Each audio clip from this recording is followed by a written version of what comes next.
Peace and love, y'all. It's your brother A.D.V.I.S, and we are back with another episode of What's the Word Wednesdays, Season 4. It's the final season, episode 20. So as we usually do, I'm going to go ahead and put down in the comments the topics and pin it.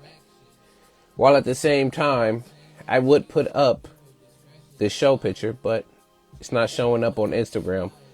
So you'll see that later.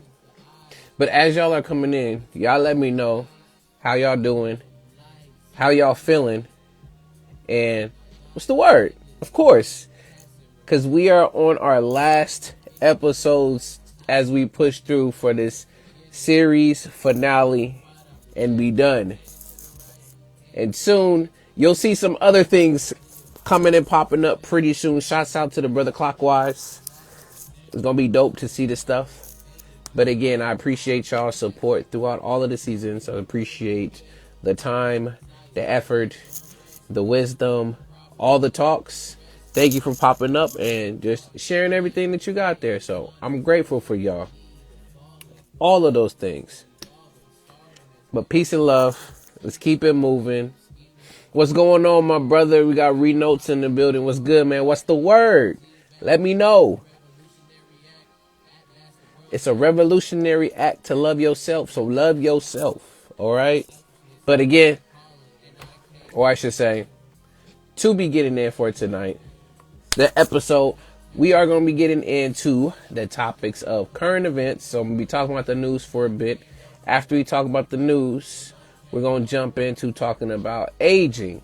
And then lastly, we're going to talk about when do we outgrow ourselves. So a whole thing about self again. We went from talking about youth or youthfulness last episode. Now we're going to talk about aging and things this episode. So come through, show up, share, put all of that stuff there. Even if you are here, shouts out to those who are going to be watching this, as well as who are going to watch this later, whether on Instagram, YouTube, or any other platform. If you are on YouTube, though, go ahead and subscribe to your boy at A.D.V.I.S Speaks. Once again, subscribe to your boy at A.D.V.I.S Speaks. There will be more content and videos up there to come. So please, go ahead, show up, show some love, and again, subscribe to your boy at A.D.V.I.S Speaks. But that's all that's going to be here for tonight. So pop through, share, show your love, and I'm grateful for y'all. But with that being said, while more folks will be coming in, I'm just going to go ahead and we're going to do the show song. But we're doing the show song. Just know it's going to be the last bit you got to worry about me singing and saying all this stuff, because eventually, by the end of this month, you're going to have a song for the show. But with that, let's go ahead and let's do it. Like I said, I'm going to drink that in a sec. They'll have some words to it. There'll be some lyrics. Write it down so you can hear it. But in the meantime, we got to sing it. It goes, what's the word, y'all? What's the word? What's the word, y'all? What's the word?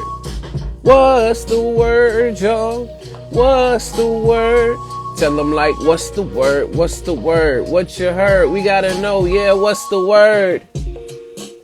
Once again, y'all, it's A.D.V.I.S, and we are here with another episode of What's the Word Wednesday, Season 4, the final season, Episode 20. It's been such a long road. Shouts out to Tom Right Beats. What's going up in here, sister? Peace and love. Good to see you up in here. It's been a long road, y'all. Man, shouts out to everyone that's popped up in here, everyone that's shown love. Grateful for y'all. But as we do, we're going to keep these episodes pushing.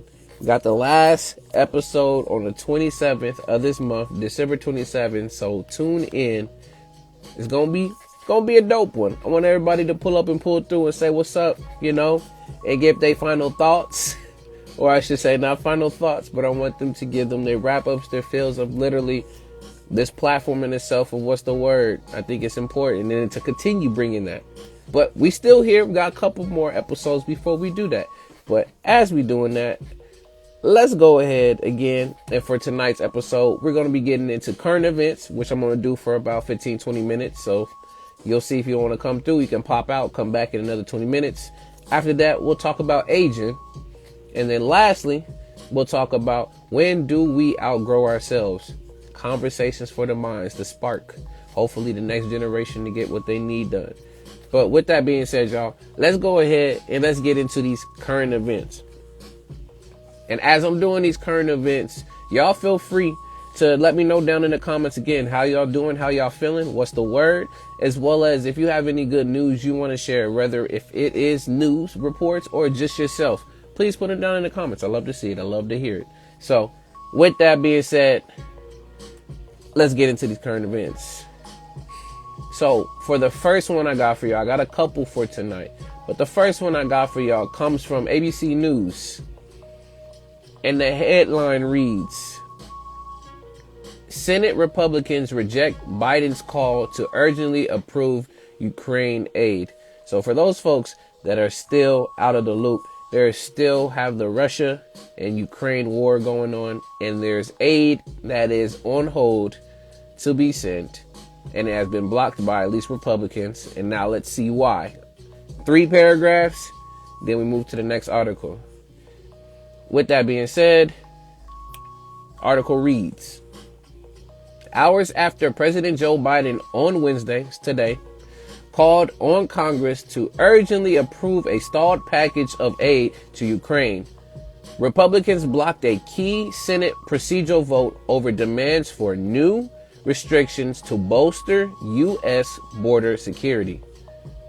Biden called it stunning that Congress has taken as long as it has to pass its request for $61 billion in additional funding for Ukraine, laying out a stark warning of what could happen if more funds are not approved, and saying Republicans will give Russian President Vladimir Putin the greatest gift he could hope for if the U.S. ends its global leadership now.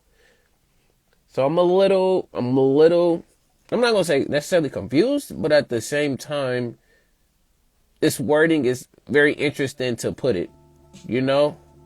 It's very interesting to put it saying that Republicans will give Russian President Vladimir Putin the greatest gift he could hope for if the U.S. ends its global leadership now. I mean, I have my gripes with this, of course. That money could definitely be allocated elsewhere. Not saying that, of course, those people have been going through a struggle being in a war-torn place. But at the same time, isn't that why they're a part of NATO and all this other things? Isn't there other countries that could be helping and adding for support? But of course, like the U.S. has to, but to be the big bad person, man, whatever it is, to go in and saying that, oh, no, we got this. We're going to get everything. And we ain't even got ourselves. So, of course, last part. The Congress has to uphold the national security needs of the United States and, quite frankly, of our partners as well, Biden said, speaking from the White House. All I'm going to say to this, y'all, is if you want to read more about this article, and some of it I am calling ridiculousness, you can go ahead and look for the article on ABC News. And the title reads, Senate Republicans reject Biden's call to urgently approve Ukraine aid. You want to do all of that aid? All right, aid was going on in the U.S. first. And then whatever we got here, okay, divvy wherever else. But right now, your U.S. citizens are way far below poverty line. Or there's so much support that could be done and needed. You can just even go and look at other cities in different states just around the U.S. in itself. Some of them are looking like third world countries. Not let alone that we also having other issues, not only with China and other places. So we got to get this together. But yeah, more money? Nah, not for that. Personally, no. But y'all let me know y'all thoughts. Y'all put it down up in there. Right. Next article for y'all. Again, we just went talking about Ukraine. Now this next article comes from USA Today. And the headline reads, Russian affiliated soldiers charged with war crimes for allegedly torturing U.S. citizens in Ukraine. So let's see what this is about. Again, I'm going to just read 3 paragraphs and we'll continue on. If you want to read more, I will give you the titles and where to look for it. So, article reads, 4 Russia-affiliated soldiers were indicted for war crimes in the Ukraine conflict for allegedly locking up and torturing a U.S. citizen, after the invasion in February 2022. February 2022, y'all, it's about to be almost 2 years that this war has still been going on. I know there's wars that's going on longer than that, but still, just to think that this happened in February 2022, I wasn't even in the same place I was working during that time. But yeah, the Justice Department announced Wednesday. The charges are the first ever brought under a U.S. war crime law, the department said. The defendants are charged with 3 war crimes: unlawful confinement, torture, and inhuman treatment, and 1 count of conspiracy to commit war crimes. If convicted, the defendants each face a maximum sentence of life in prison. None of the men are in custody. Now, let me see the other parts here. I just want to see details of this. There's people going back and forth about the charges. The last thing I'm going to read is, I'll just read this last one here.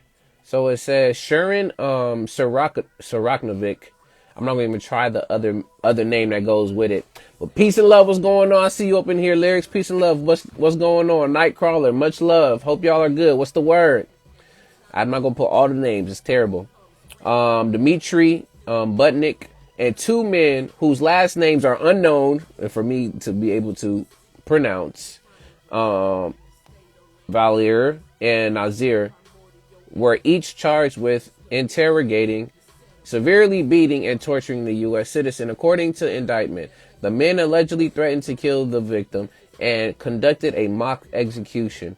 According to the indictment, things is getting dicey, y'all. But again, if y'all want to read more about this, you can find this at USA Today. And the headline reads, Russian affiliated soldiers charged with war crimes for allegedly torturing U.S. citizens in Ukraine. So Russian affiliated, though. Again, read between the lines, y'all. Read between the lines. The brother said the word is overworked. For the most part, brother, I'm doing well, man. We just pushing through, getting these episodes done to then finally be able to take a social media break, which I'll speak about that another time. But other than that, brother, I'm living and learning. I'm here taking a step each day. I'm grateful. So I appreciate you for asking. All right. Next article comes from Fox News. And the headline reads, Dad felt helpless as daughter hid in bathroom after being forced to share bed with biological male. So identity politics for the win. But all right, 3 paragraphs, on to the next one. Article reads, Christian parents from Colorado have complained that their 11-year-old daughter's school district allegedly forced her to share a bed with a biological male on an overnight trip. The dad told Fox News Digital in an interview that he felt helpless to protect his daughter from the situation. The parents, Joe and Serena Wells, said that they discovered that Jefferson Country Public Schools, PC, that's very funny, or PS, assigned their daughter to share a room with a biological male who identifies as a girl without notifying them or informing their daughter. The Christian legal group Alliance Defending Freedom sent a demand letter to the JCPS on behalf of the Colorado parents, alleging that its policy of hiding information from parents and lying to students is unconstitutional. To say it was a bit of a shock. It was a helpless feeling, Joe Wells said. Here I am, She was calling me and texting me from the bathroom because she didn't want the other kids to overhear what she was saying. So it's a pretty helpless feeling when your daughter is hiding in the bathroom. She's trying to convey a message to you and you're 2,000 miles away and can't do anything. The mom happened to have been on the trip and was able to intervene in the situation though. So yeah.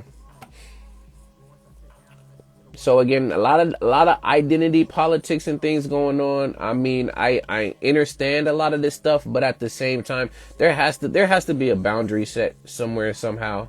Man, shouts out to you, KZ, the realest. Peace and love, brother. What's the word? There's a boundary that has to be set. Again, if we decide to have no boundaries, no rules, no none of this, then again, a lot of this runs rampant. And I'm not saying this in particular. I'm just talking about lawlessness. If we don't even have laws, we didn't have any type of structure, eventually things are going to crumble and fall. At least with a structure, it will last a lot longer, as well as there should be people there to help facilitate and keep things moving along, as well as helping to reshape and recorrect things that shouldn't be there. But when you have a society that's starting to fall, like Babel, like the Tower of Babel, you get instances of things of this nature. But again, if y'all want to read more about this, go ahead, check out Fox News, which sometimes a lot of these news sources don't just go to one, go to multiple and learn, but go to Fox News. Headline reads, Dad felt helpless as daughter hid in bathroom after being forced to share bed with biological male. So, on to the next one, y'all. On to the next one. Now, this one I'm going to save for me because I'll say this. I have grievances with this back and forth of you're going to get rid of and loan forgiveness, and then you're not going to forgive loans, and you are, and you're not. Then it's just, it's too much. I'm tired of the politic game back and forth with it, so I'm not really caring so much. So I'm going to leave this one for myself with student loans. Luckily, I ain't got much, and I'm going to be done with it very soon. So then I ain't going to have no debt, or extreme debt, I should say. But yes, y'all, what's going on? Peace and love, Shinobi. I see you up in here, G. I said, a blank is a blank, and I don't care what you call it. Nope, not for my daughter. I understand that. Exactly. No, exactly. Anything could happen. You know, that is definitely a safety issue. A lot of those concerns, as well as when we're talking about not only grape, and we're great, you know, the whole situations with grape, that whole type of, you know, culture. There's too many, again, boundaries and lines that are being crossed. And when people are trying to identify and make those boundaries, this is what happens when you have a PC culture, a politically correct culture, to where we argue about the semantics over and over without looking at the main issue. And the thing is, do and feel however, but if you're making someone feel uncomfortable, feel not safe, or you're endangering them in some way, shape, and form, that's definitely a precedent to set something there. Like, come on. Nah. We go to ANN, Acronym News Network. Hilarious. That is hilarious. Stamp that on a shirt. Let's get it. Right, let me get to the next one, y'all. This comes from Science Alert. It just again, a lot of these news reports, they spark my attention, so then I use it. So this one comes from Science Alert, and the article title reads, Cannabis and psychosis are linked, and this could be why. So again, I'm going to just read a couple of the paragraphs, and then we keep pushing. Interesting. So for my cannabis folks, this is interesting, y'all. Right. Article reads, it's hard to argue with the science. Decades of research has made it all but incontrovertible that use of cannabis and its emergence of schizophrenia and psychosis in some people are linked on some level. What that level is and how that relationship functions isn't so easy to unravel, with mental health and drug use commonly locked in a tug of war that makes cause and effect hard to tease apart. According to a 2021 study conducted by a team of researchers from the Center of Addiction and Mental Health, which is KAMH, and King's College London in UK, the genes for schizophrenia could prove to be the key to explaining why some cannabis users develop psychosis while others don't. So we got genes, we got schizophrenia, we got cannabis, and then psychosis. All wrapped up and together. I'm not even saying in a blunt either. These results are significant because they're the first evidence we've seen that people genetically prone to psychosis might be disproportionately affected by cannabis, said KAMH psychiatric, or no, sorry. Yeah. Yeah. Again, right now, can't even think about it. Psychiatrist Michael Weinberg, when the findings were published. Psychosis is a serious mental health condition affecting how the brain builds a perception of the world around it. So, I'm not going to keep reading more, y'all. But if you want to read more about this, go and check out Science Alert. And the title from the article reads, Cannabis and Psychosis Are Linked, and This Could Be Why. So some of y'all can be predisposed or can have some impact genetically when it comes to smoking and having psychosis. I don't know. Probably why some people are going crazy. There's a number of stuff we're really talking about, like cannabis and different types of drugs, that it makes some of this sense. But yes, not wrapped up, but sounding finely blended. It should be topical. There's many other methods of ways cannabis can be used, but that is just one of them. Loss of reality. It's probably why a lot of people are escaping the reality, but then coming to find out later on down in their genes and the line of their family that they're susceptible to getting this quote unquote psychosis and schizophrenia. I would need to even look up the schizophrenia rates anyways too, because at first, a while back, it was only 1% of the population. I wouldn't be surprised now that has at least risen, maybe even by 1%.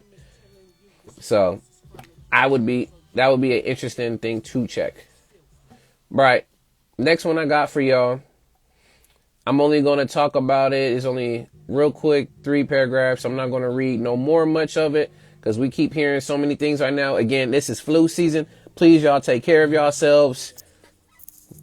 Make sure you drinking water, you hydrated, vitamin C, all of those wonderful things, so that you can stave off and protect yourself from all these different viruses that is just popping up wherever they want.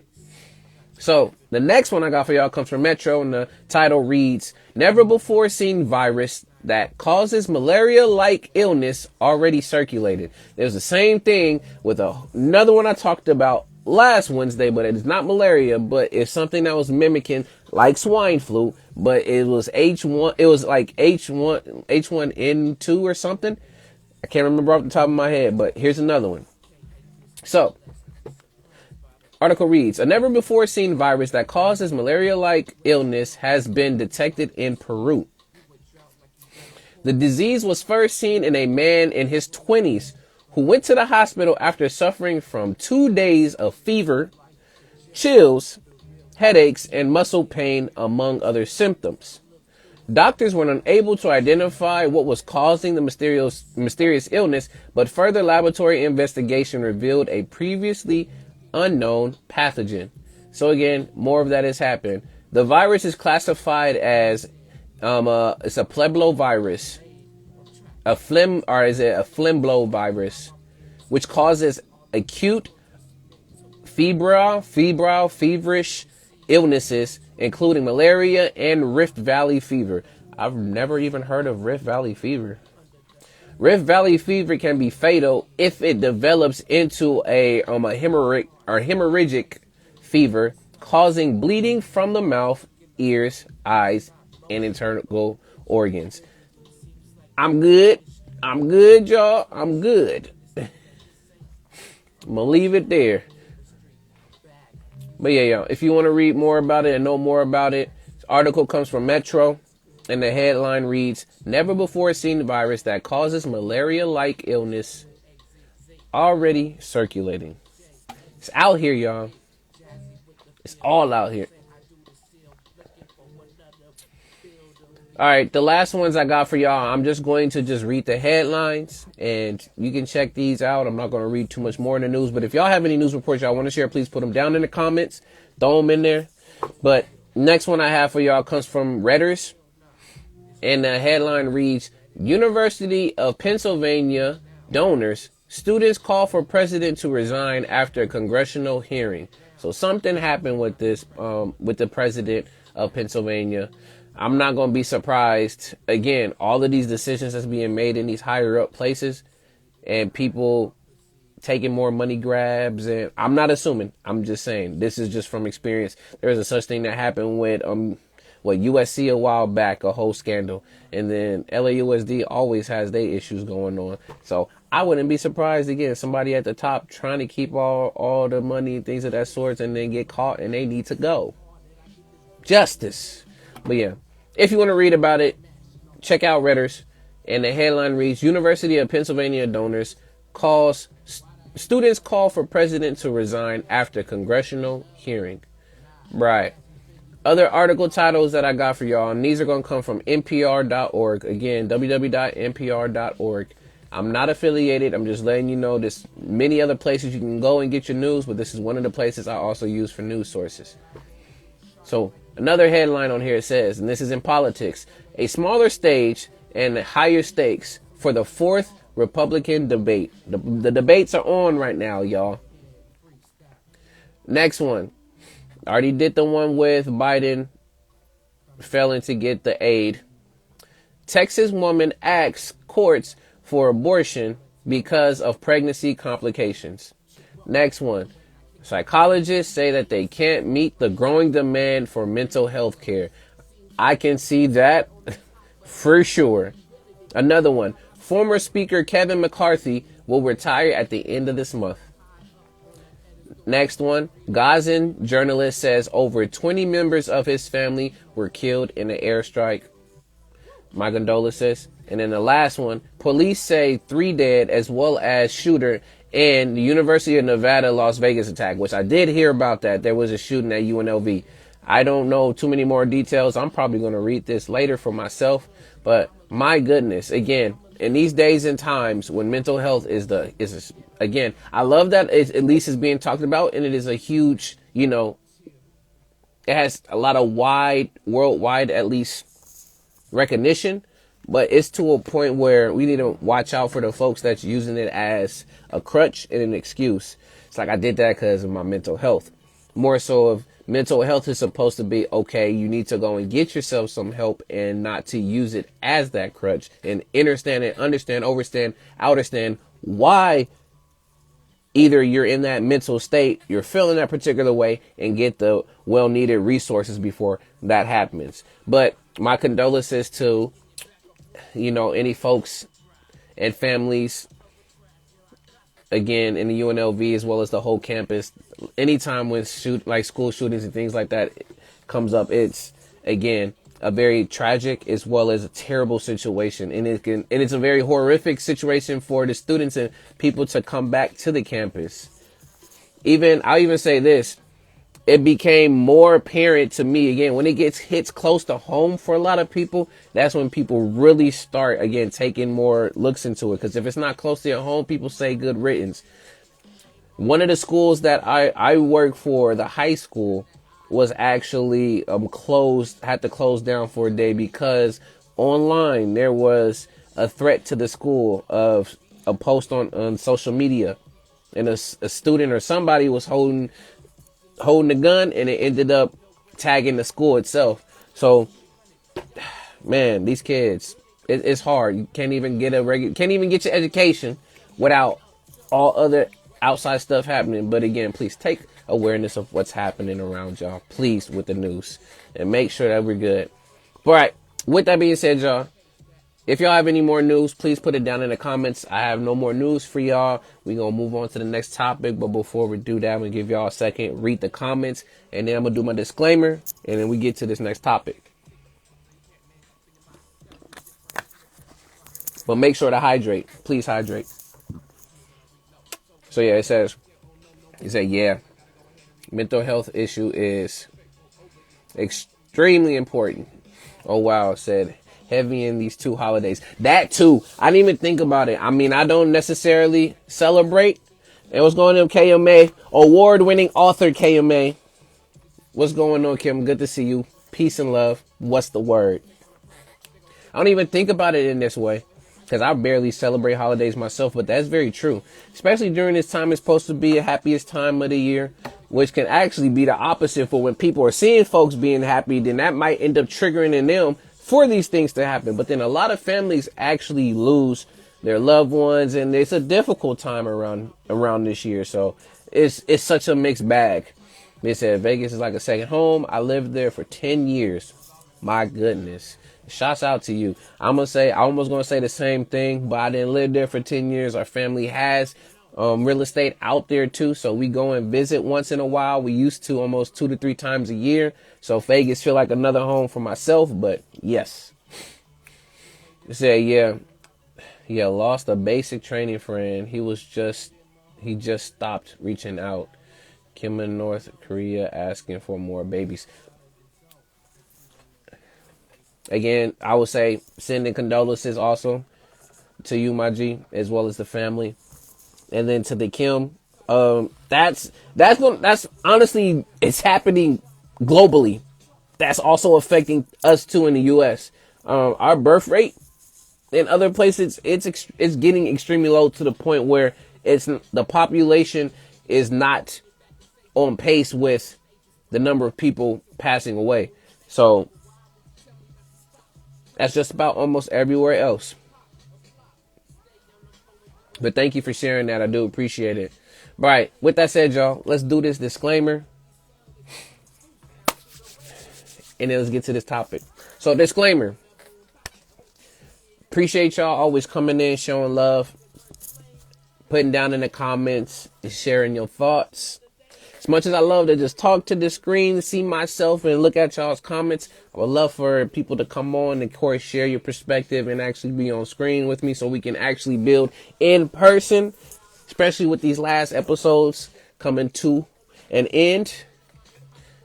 But if you're not comfortable with coming onto the screen, it's all good. Please stay down in the comments. I appreciate you regardless. But if you do come onto the screen, just letting you know that this is live. So this will be recorded and saved in other different social media platforms. If you're not comfortable with that, again, you can stay in the comments. But if not, just know that you wave your right when you come on, and you will be in these other different places. I'm not outing you, but I'm just letting you know so you're fully aware. Bam. There goes your disclaimer. With that being said, y'all, let's move to the next topic, which the next topic, as simple as its name can be, it can be so complicated when we speak about it, which the next topic we're talking about is aging. So last, what's the word, which is last Wednesday, we talked about youthfulness. Now, today, we're talking about aging. I appreciate it. Just know December 27th is the last episode. So we only got about 2 more episodes before the last episode. Am I correct? Because it's 20. So 21, 22, and then 23. So yeah, so 21 and 22, 23 people can come on, but it's going to be more of a just like show and tell. And speaking of how things have been, you know, their experience with What's the Word Wednesdays, what they liked. And I do some recaps, etc. All of that. It's a recap show, people to come join. But I appreciate you. Thank you so much. But yeah, with aging, I felt it was appropriate for if I talked about youthfulness previous episode to talk about aging this episode. Because the mindset from previous episode was that it was a mind state. It wasn't always necessarily the physical aspect of the stuff. It was a mind state. You can feel that you have youthfulness and not necessarily have to be a youth. But now when it comes to aging, we're going to just speak about that in this part. Said I'm glad I caught this. Yeah, we gotta break it down. Again, I'm not going to break it down, the science, all this other different stuff, but I'm just going to speak from my own experience on how I feel about it. And I should say feel about it, what I know about it. And then again, we all chime in and we share about this stuff. So it's just a free flow of how we want to go about it and just set it up. I don't think I need to necessarily hear talk about or, look up the definition for necessarily. I think we got it though. I think we got it without even having to need to get into a definition. But I'm gonna let the brother come in. Oh, there I am. All right, that's good. Yo, yo, what's going on, Shinobi? Peace and love. What's happening, bro? What's the word? Man, Asian. Yeah, we were talking about youthfulness, Yes. and I know I brought up being in your prime, Yes. and yeah, me being a military guy. You know what I'm saying, doing what I did, and talking to many other soldiers of that day. Aging. You know what I'm saying? So talking to people that jumped out of airplanes for a living and this and the third, and they look back and be like, man.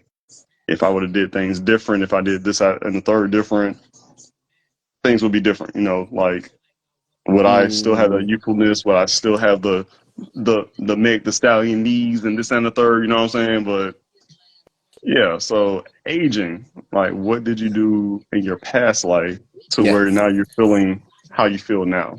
Yeah. Because aging is pretty much now you're feeling older in Yes. some type of mind frame at the end of the day. So yeah. Peace and love, Cuzzo. Hope you good. What's the word? I feel it. So I want you to then develop a little bit more on that if you want before I add any other guiding questions and stuff. So what are your thoughts? What are your thoughts on aging and the whole process, if there even is, or call it a process for some folks? Like I said, my own feel or definition of aging is just feeling older at the end of the day. And like I said, I'm 36. Do I feel Mm, old? Do I feel old? Not really.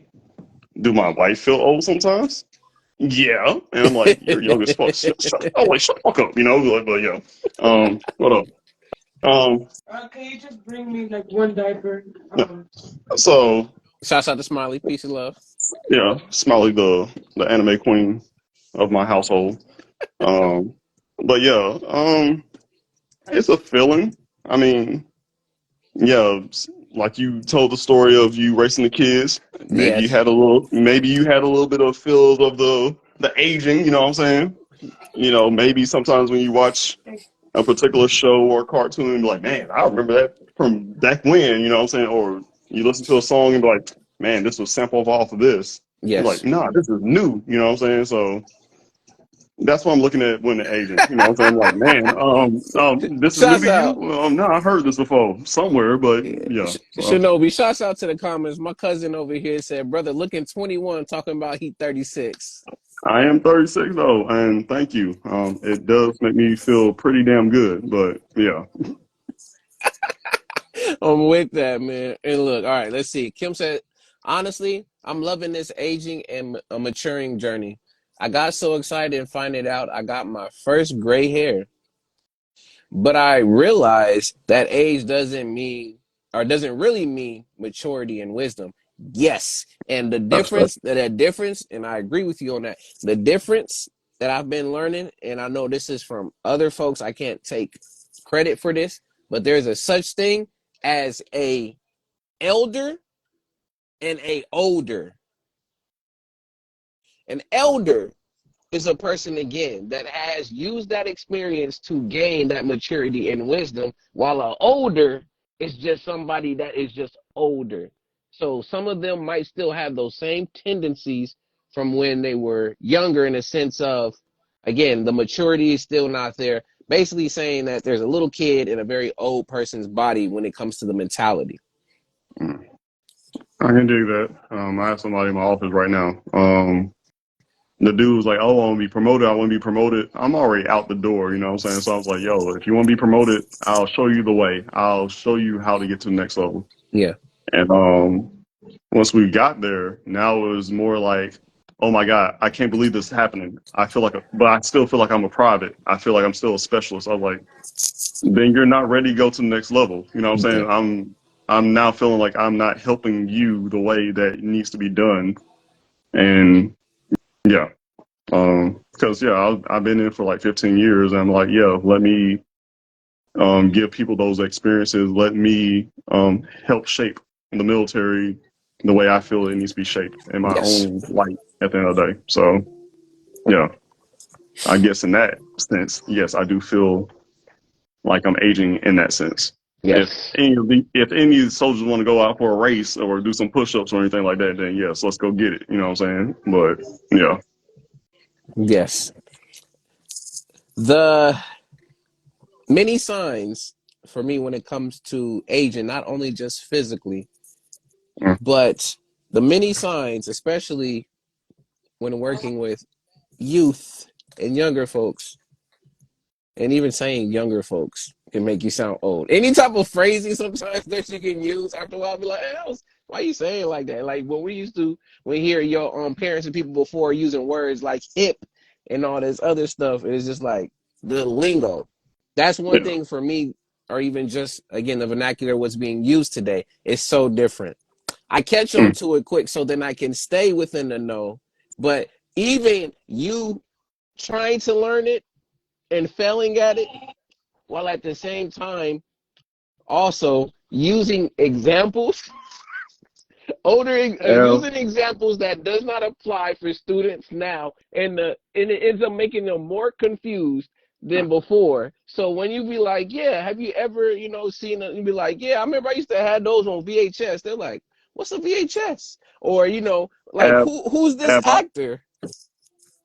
bro? I died the other day, so me and my wife like to go to Comic Cons and this and third.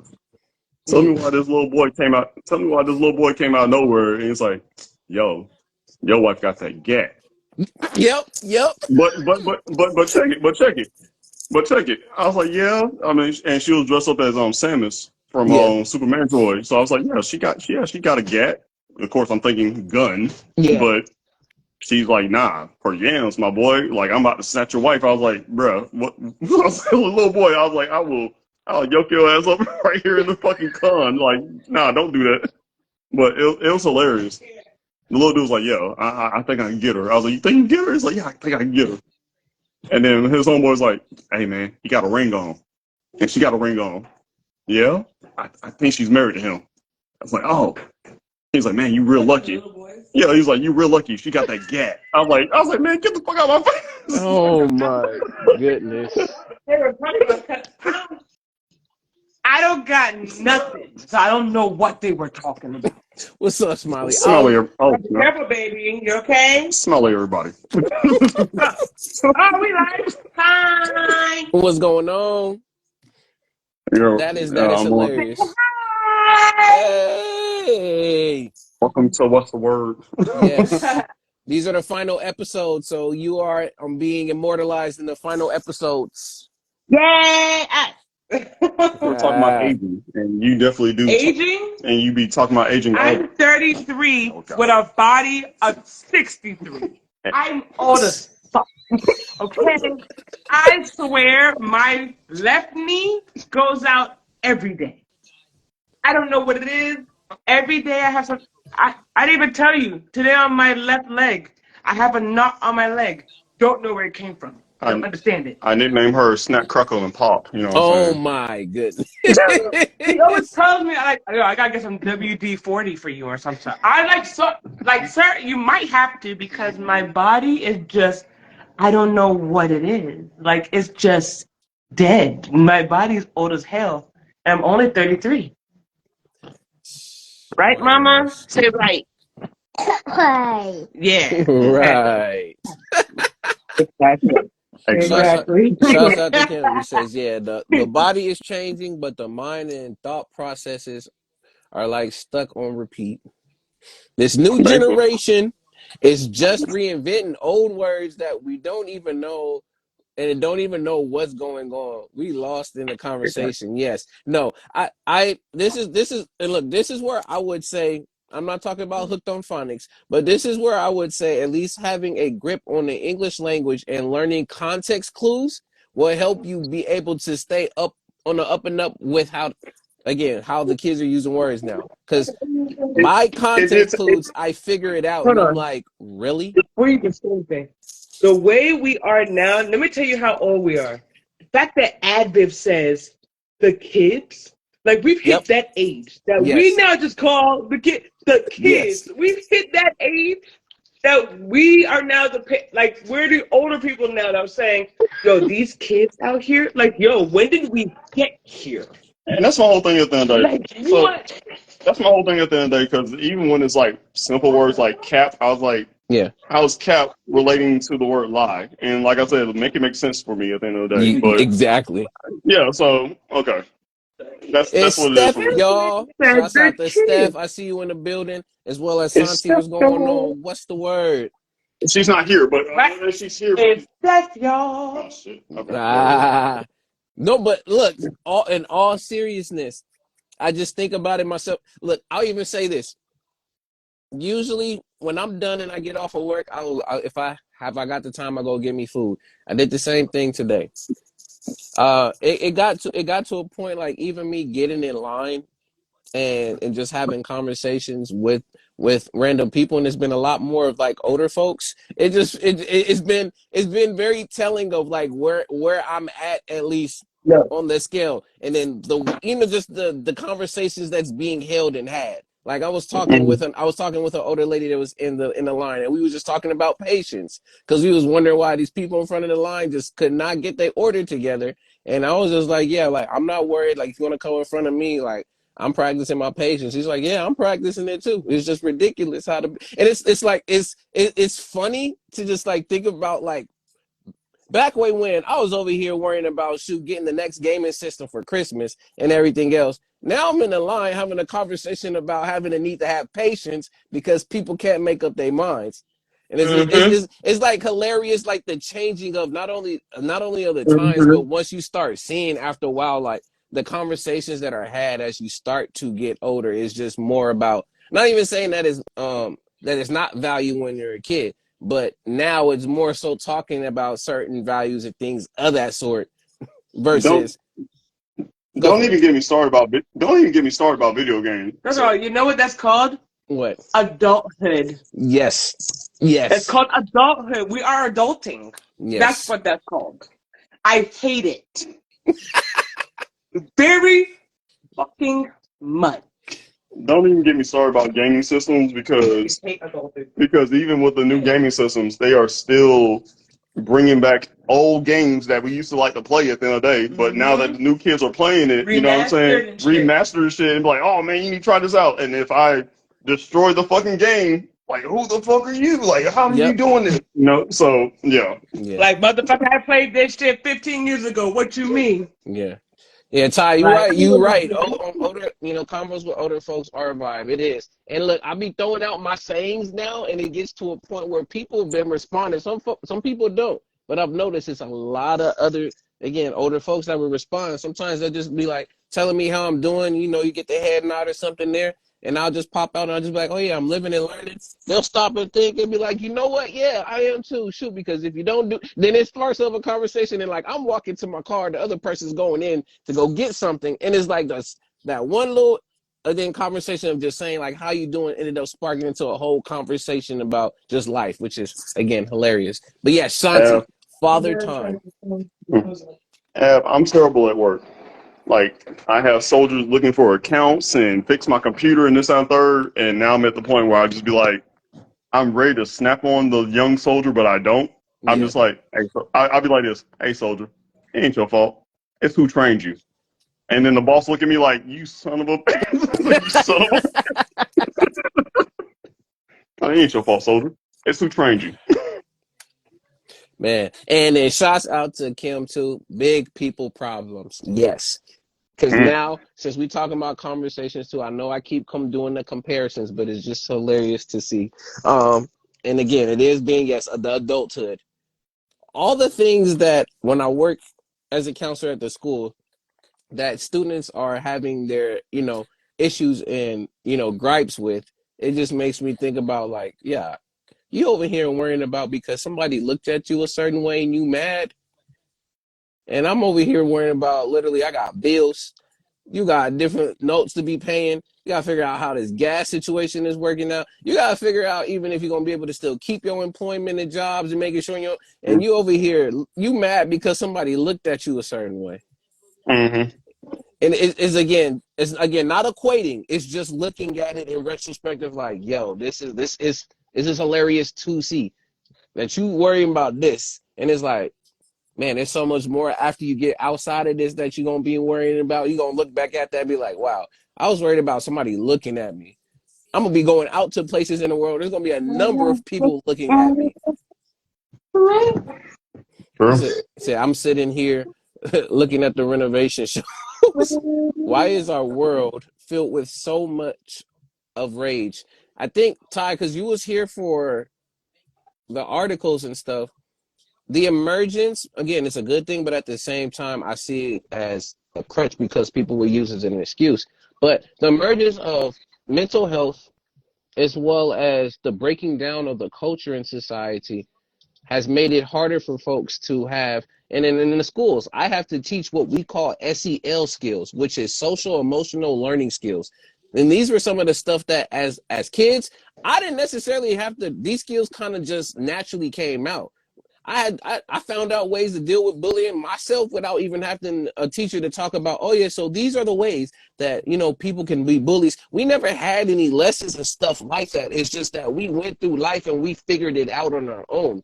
Now it's gotten to a point that we've gotten so used to not only technology, but we don't have a lot of human interaction.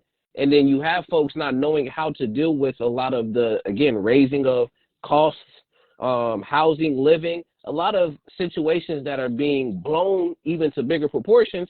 So it's harder for folks to get these skills. And then again, you have generations of that continuing to happen. And then parents not modeling that, then you wonder why the kids act up and be the same way that they are and then have all of this rage is because of the fact that they're holding on to what's happened previously with their parents, knowing that they in a low environment and situation and not having, again, the skills to be able to express those things, the resources to be able to express or go places with these things. So then it just becomes this whole big ball of stuff. I'll even put it as this example. I had to explain this to a student today. I'm sorry, I'm bringing it. It's very telling that what I've been talking about today with the kids is applying to this show. So I had to Okay. talk with I talked with a student today. The same situation about kids getting mad about somebody's looking at them. And I brought both of the students in. I talked to one of the students first before I brought both of them in. I had a conversation with both of them talking about what within your groups you are seen as the leaders. So I'm seeing why you guys are having a conflict. But then you guys said that y'all are cool. But then after that, because one person can't control the kids or the other people in their groups, the other person or the leader is getting mad. I had to break down why you can't be able to control or be able to have a full stopping of individual people within a group, but what you can do is model that. So talking to them, and one of the students understands, gets it, and are finally like, you know what, yeah, I'm cool. Like I want to, like we squashing it, we're good. Like we don't have no issues. I'm already calmed down. Like we had no problems. The other one is like, yeah, I get you, but why can you not still get them in line? Like why can't you do that? So the other student is like there, but at the same time it's still confused of like, why can you not get them in line? The other one's like, that's not my job. Because if they got issues with them, we cool. That has nothing to do with me because I can't stop them if they decide they want to go ahead and go over there and slap that person. I can try to influence them, but I can't stop them.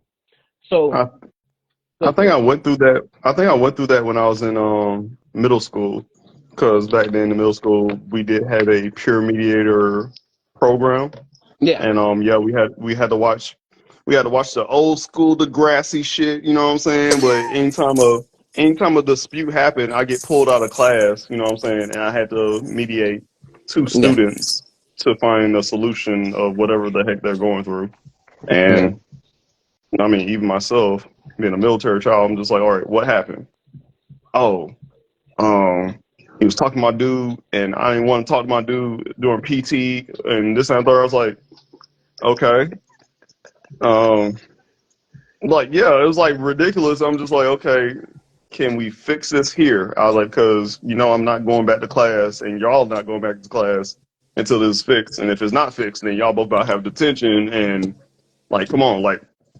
what's the issue? Like, let's go ahead and kill this right here, right now. Yeah. So, yeah. Yeah. The thing is, there's supposed to be programs in line, but when you don't have enough time and enough resources of people to do it, it's hard to do that.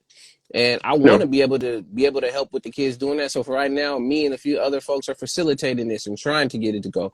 But my comeback to the reason why I wanted to do the story is going off of what Ty was saying with a lot of the violence. So I explained to the other student after they both agreed that that's how it was, and then I was going to leave the rest of the other girls and stuff in the hands of the vice principal and the principal. Mm. So I stopped and told the girl, because she was like, yeah. She was like, nah, he's still gonna get mad. Like, I can see it. Like, he's like still upset, even though he said that. Like, he's like mad. So then I stopped and explained to her. I said, again, there's a lot of other situations that he's dealing outside of here. The reason why I personally know is because I've talked to the student, so I know there's other things he's worrying about. So in actuality, I don't know how much you're going through, but say that your problems with this right now is maybe at a 3. For him, he already is coming to school already at a 6 and a 7, already out of 10. And this is already starting to push it to an 8 and 9. So for you, Exactly. it looks like a You're running 3. it up. Yeah. Yeah. So Yeah. like this, he's already got stuff happening, and he already coming to school somewhat already ticked off and heated. And then he get here, and this is already starting to happen more. It's not going down. That 7 is going up to an 8, 9, and then again, you want to start almost fighting. That's going to be at a 10. Like, we swinging. Correct. So we already trying to get it from down there, and you're already starting somewhere else. So it's just told him is understanding that yes, people got a lot of stuff that may be happening and going on, but then at the same time is learning how to, again, do that mediation, learn how to speak with folks, because people are going to respond in different ways. I've seen so many times how these kids respond to each other, and I see why they meet each other where they're at. Hi, Orange. Orange, I guess so. Yeah, she's here with her little storybook. Interesting. But yeah, but Ty, when it comes to the violent stuff, when it comes to the violent stuff, yeah, it's just also what we seeing in the news, what we hearing in the music. All of our senses are being desensitized with so much violence going on. I'm not even saying even video games. Video games have a small portion to do with it. It's not the whole shebang. But even video games in itself, where kids are comfortable with even like naming out different types of guns, and then you having kids who are used to an environment where they see on a day-to-day basis either police, cops, hearing guns, hearing shots, and all of this stuff. It just all culminates to then it's a norm for me. Somebody talk about me and talk about my mama. The next thing I know what I'm going to do, we throwing About to pop hands. off. Yeah, Yeah, it's we just throwing about to go down. hands. And then Yeah. look, and it doesn't help that the parents are also about that life. So then the parents will come up there and be like, "Oh, so you got a problem with my daughter? Okay, then. Well, we can all get down. Go get your people, and we got my people, and let's go for it." Last Yeah. year, we had at least 3 incidents of that sort happen, where parents, when they called they people over these two other girls that was fighting, the little girls, they got they people. They came up to the school, went over to the McDonald's is over by the school, all pulled up, and was like, "What we gonna do?" And Yeah. the funny thing is, it started over because one girl said something about the girls, whether if it was about her hair or that she didn't smell good or something like that. So we gonna get the All right. whole family involved because you said her hair looked nappy. I know that can be So disrespectful to some people, but you take it to that whole it route. it is, and like I said, I don't know. So not me being a parent now, it's weird, and I think when COVID happened, the parents got a little taste of, hey, this is what your child's going through at school because you don't know that type of stuff at the end of the day. Yeah. So it's like you send your child to school, you thinking that the counselors, the teachers, the principal is taking care of your child and making sure things happen. You think they're going to make sure that everything is settled and done in a fair matter at the end of the day. But once it's not there, you know what I'm saying? Oh, did you do something to this child? No, your child was the one that started it. Now it's just like, okay, now I need to defend my child at the end of the day. Now I need to do something more to sit here and make something happen. Yeah.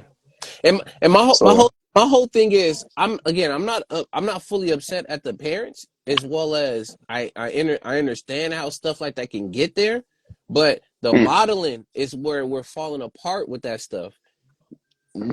At least on my part, I can only speak to my part. I know when it comes to situations like that, I'm able to explain it to the parents. And if I've already got the knowledge of the situation, I've been able to do my part and comment. And most of the parents can, understand that. They'll tell my gripes about the school because I'm still fairly new to the school. So they've already talked about their gripes about what happened in the past with the principals and people and stuff like that. So sometimes, again, I'm not mad at the parents saying like, well, I came in, I talked to the principal Emoji. four other Oh, times about this situation and something still didn't get done. So what am I to do now? Like, I don't even know if I even want to go to the principal anymore. I don't even know if my child is fully safe being here then. I think I might have to do this, and that. I'm not upset and mad mm, at that because at the end of the day, I'm going to be no, the same thing. But we take it to a point where you saying, okay, my child ended up, getting hit from this person, and now it's like, mm, nah, they need to come up here and talk about there's another kid going to get them too. They need to come up here and let them run their fair ones. Like, this is what I'm hearing. You need to let them run their yep, fair ones. And if it gets out of hand, I got my people and they got their people. mm, Again, okay, I get it, yeah, but the modeling is not helping because then at the end of the day, what we're showing is that, okay, for us to handle situations, we're going to fight it out. There's no talking. Is we throwing hands, and then if we feel like we losing and throwing hands, and we got the resources for, the GAT, not the other GAT we talking about, but the GAT. yeah.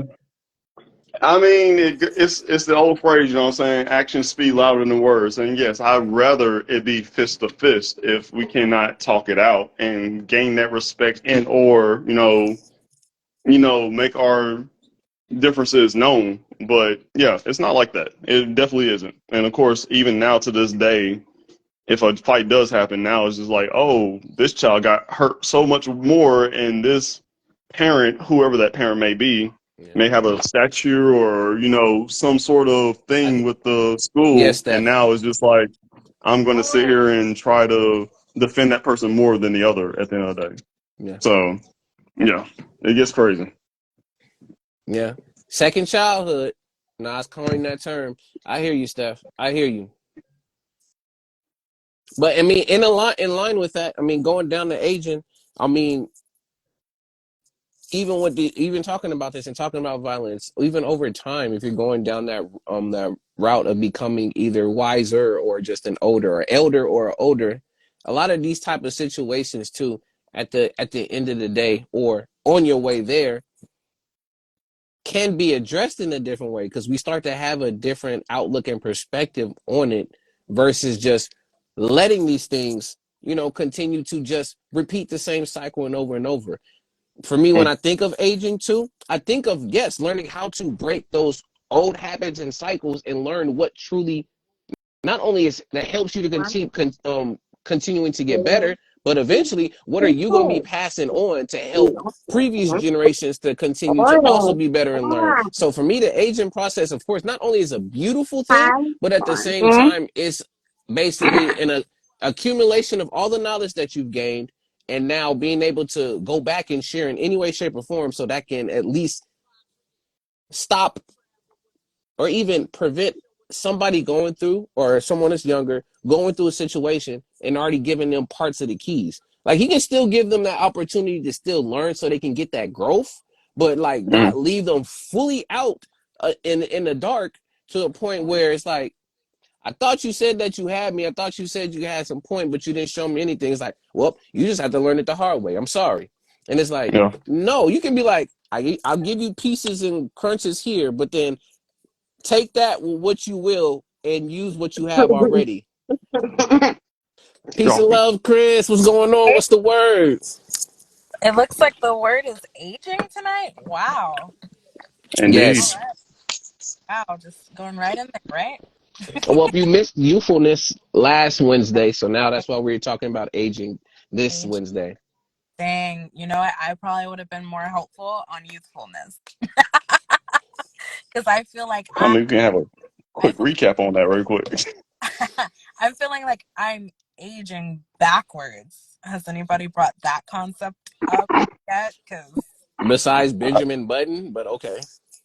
you know, it's feeling that. So you're saying you're having that rejuvenation, that getting back into youthfulness type thing going right now? Yes, of saying it, but I just feel like, you know how I have cycles. I feel like I'm reading. I I don't know. I feel like spirit, my inner self. I feel like it's like my inner child is at the teenage um version again. So I just feel that energy again. I just feel youthful. I don't. I know that like ugh, like I'm 30. But I feel like I'm. It's weird, but with of course the lessons that I've already learned along the way to like get here, but it's just that spirit of like feeling young again. Like Yes. that's like where I'm at, and it's awesome.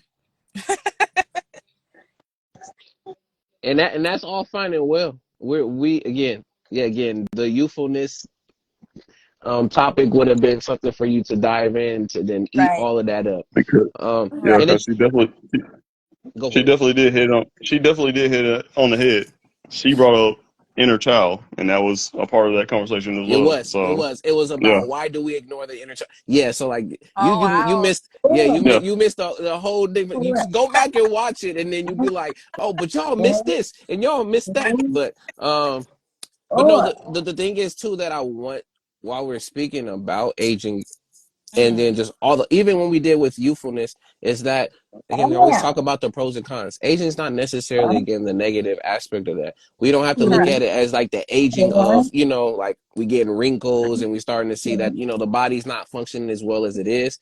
But again, you can still talk about that inner state of yourself. You can talk about how the mind has been beautified a lot more when it comes to the aging. You can share on those processes. You can even talk about how some certain things again you age like a fine wine, how some things over time exactly end up tasting and being better because of the fact that it's went through that process.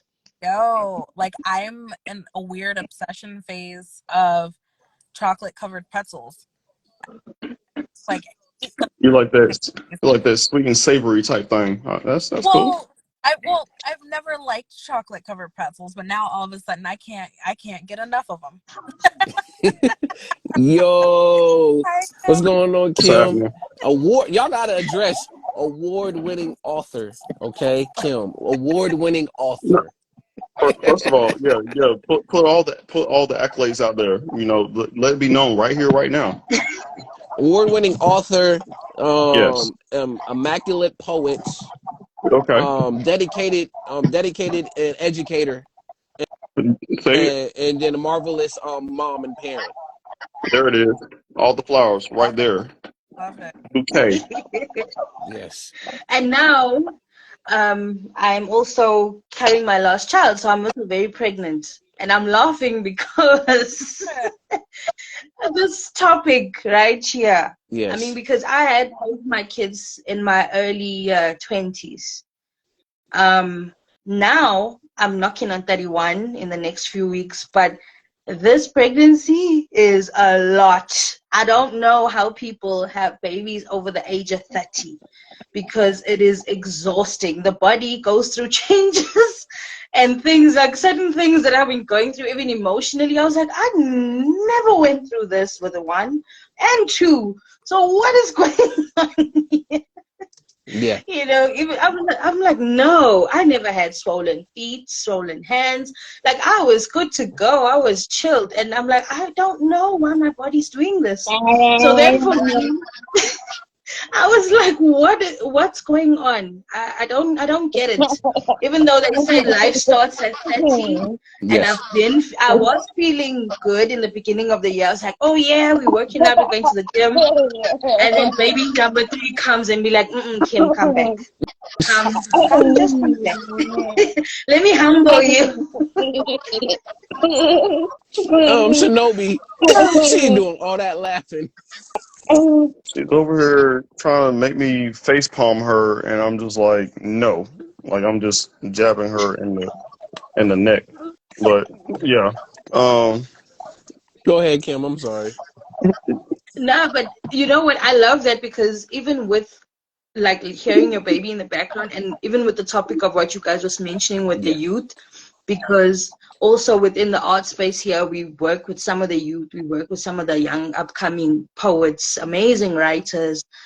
And I have seen that they are very influenced. They're very easily influenced by things. Yes. Even things that I would consider as very silly. Because now that I'm also getting older, there's a part of me that can't hold my tongue. Yeah. So I'm very prone to just saying things as they are compared to like maybe 5 years ago. So when I'm listening to some of them, and even when we give some of them our feedback, our criticism, you gotta be so careful because of how sensitive they are. Yes. And that is the part for me where I had to learn. I'm like, oh, okay, I cannot give this person the experience that I experienced when I was coming into like the art space, for example, in Johannesburg. I have to give them a more chilled experience and be like, okay, listen, kid. Yes, you're good. You have something, but you need more. You need to build on more. And I got to sit them down and really talk to them about it, because if they had to go through what we went through when we tried to break into the space, they would have never been able to handle it, because I know a lot of my good friends that were amazing writers stopped. Yeah. And even up to now, they still won't even release their stuff on social media because of that fear that they have. And as we mentioned, their bodies are growing older, but the mental states is still like, Yeah. I remember what rejection felt like. I'm not about to play that game.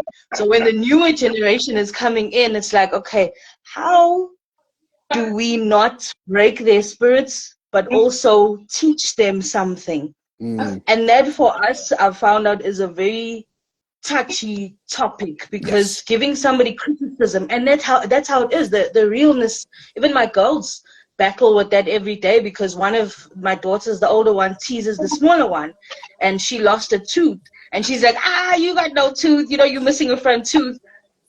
Growing up, we would have just been like, it is what it is. But my younger daughter started crying.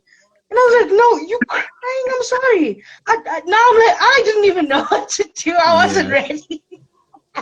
I wasn't ready, because I lost all my front teeth and I was in grade 3, and I was the only one that lost my teeth at that age, and everyone teased me, and I got my big teeth came out, so it was like a norm. But when it happened in our house, I was like, oh no, there's the sensitive generation now. I gotta come to a different Kim and flip and be like, I can't deal with this like how my mom did. Yes. I gotta think of how my grandmother did it for me and had that more passive approach, and then I gotta flip and be like, okay, listen, I'm sorry that your heart is sore about this, but you need to also understand that out there, people are going to tease you about these things. People are going to tease you worse.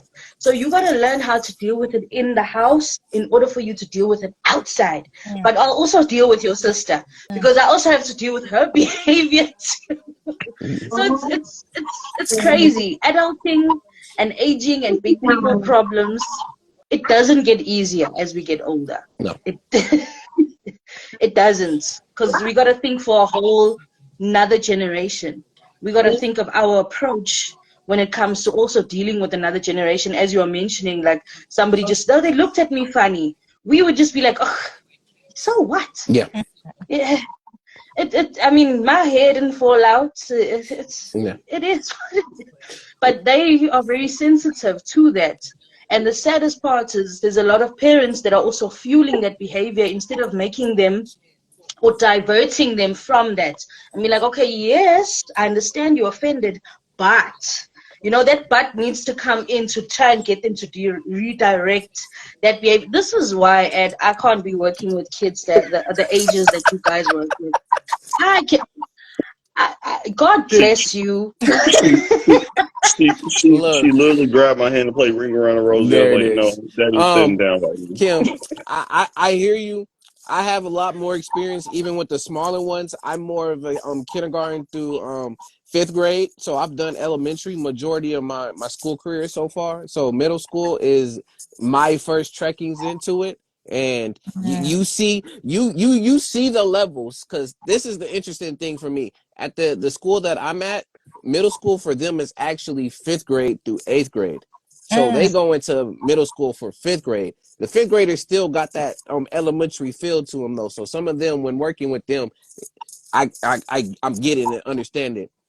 Now, after at least having a year under my belt, and this is my second year into it, it's gotten a lot more easier because of the fact that I've been able to build most of the relationships with the students that are there currently now.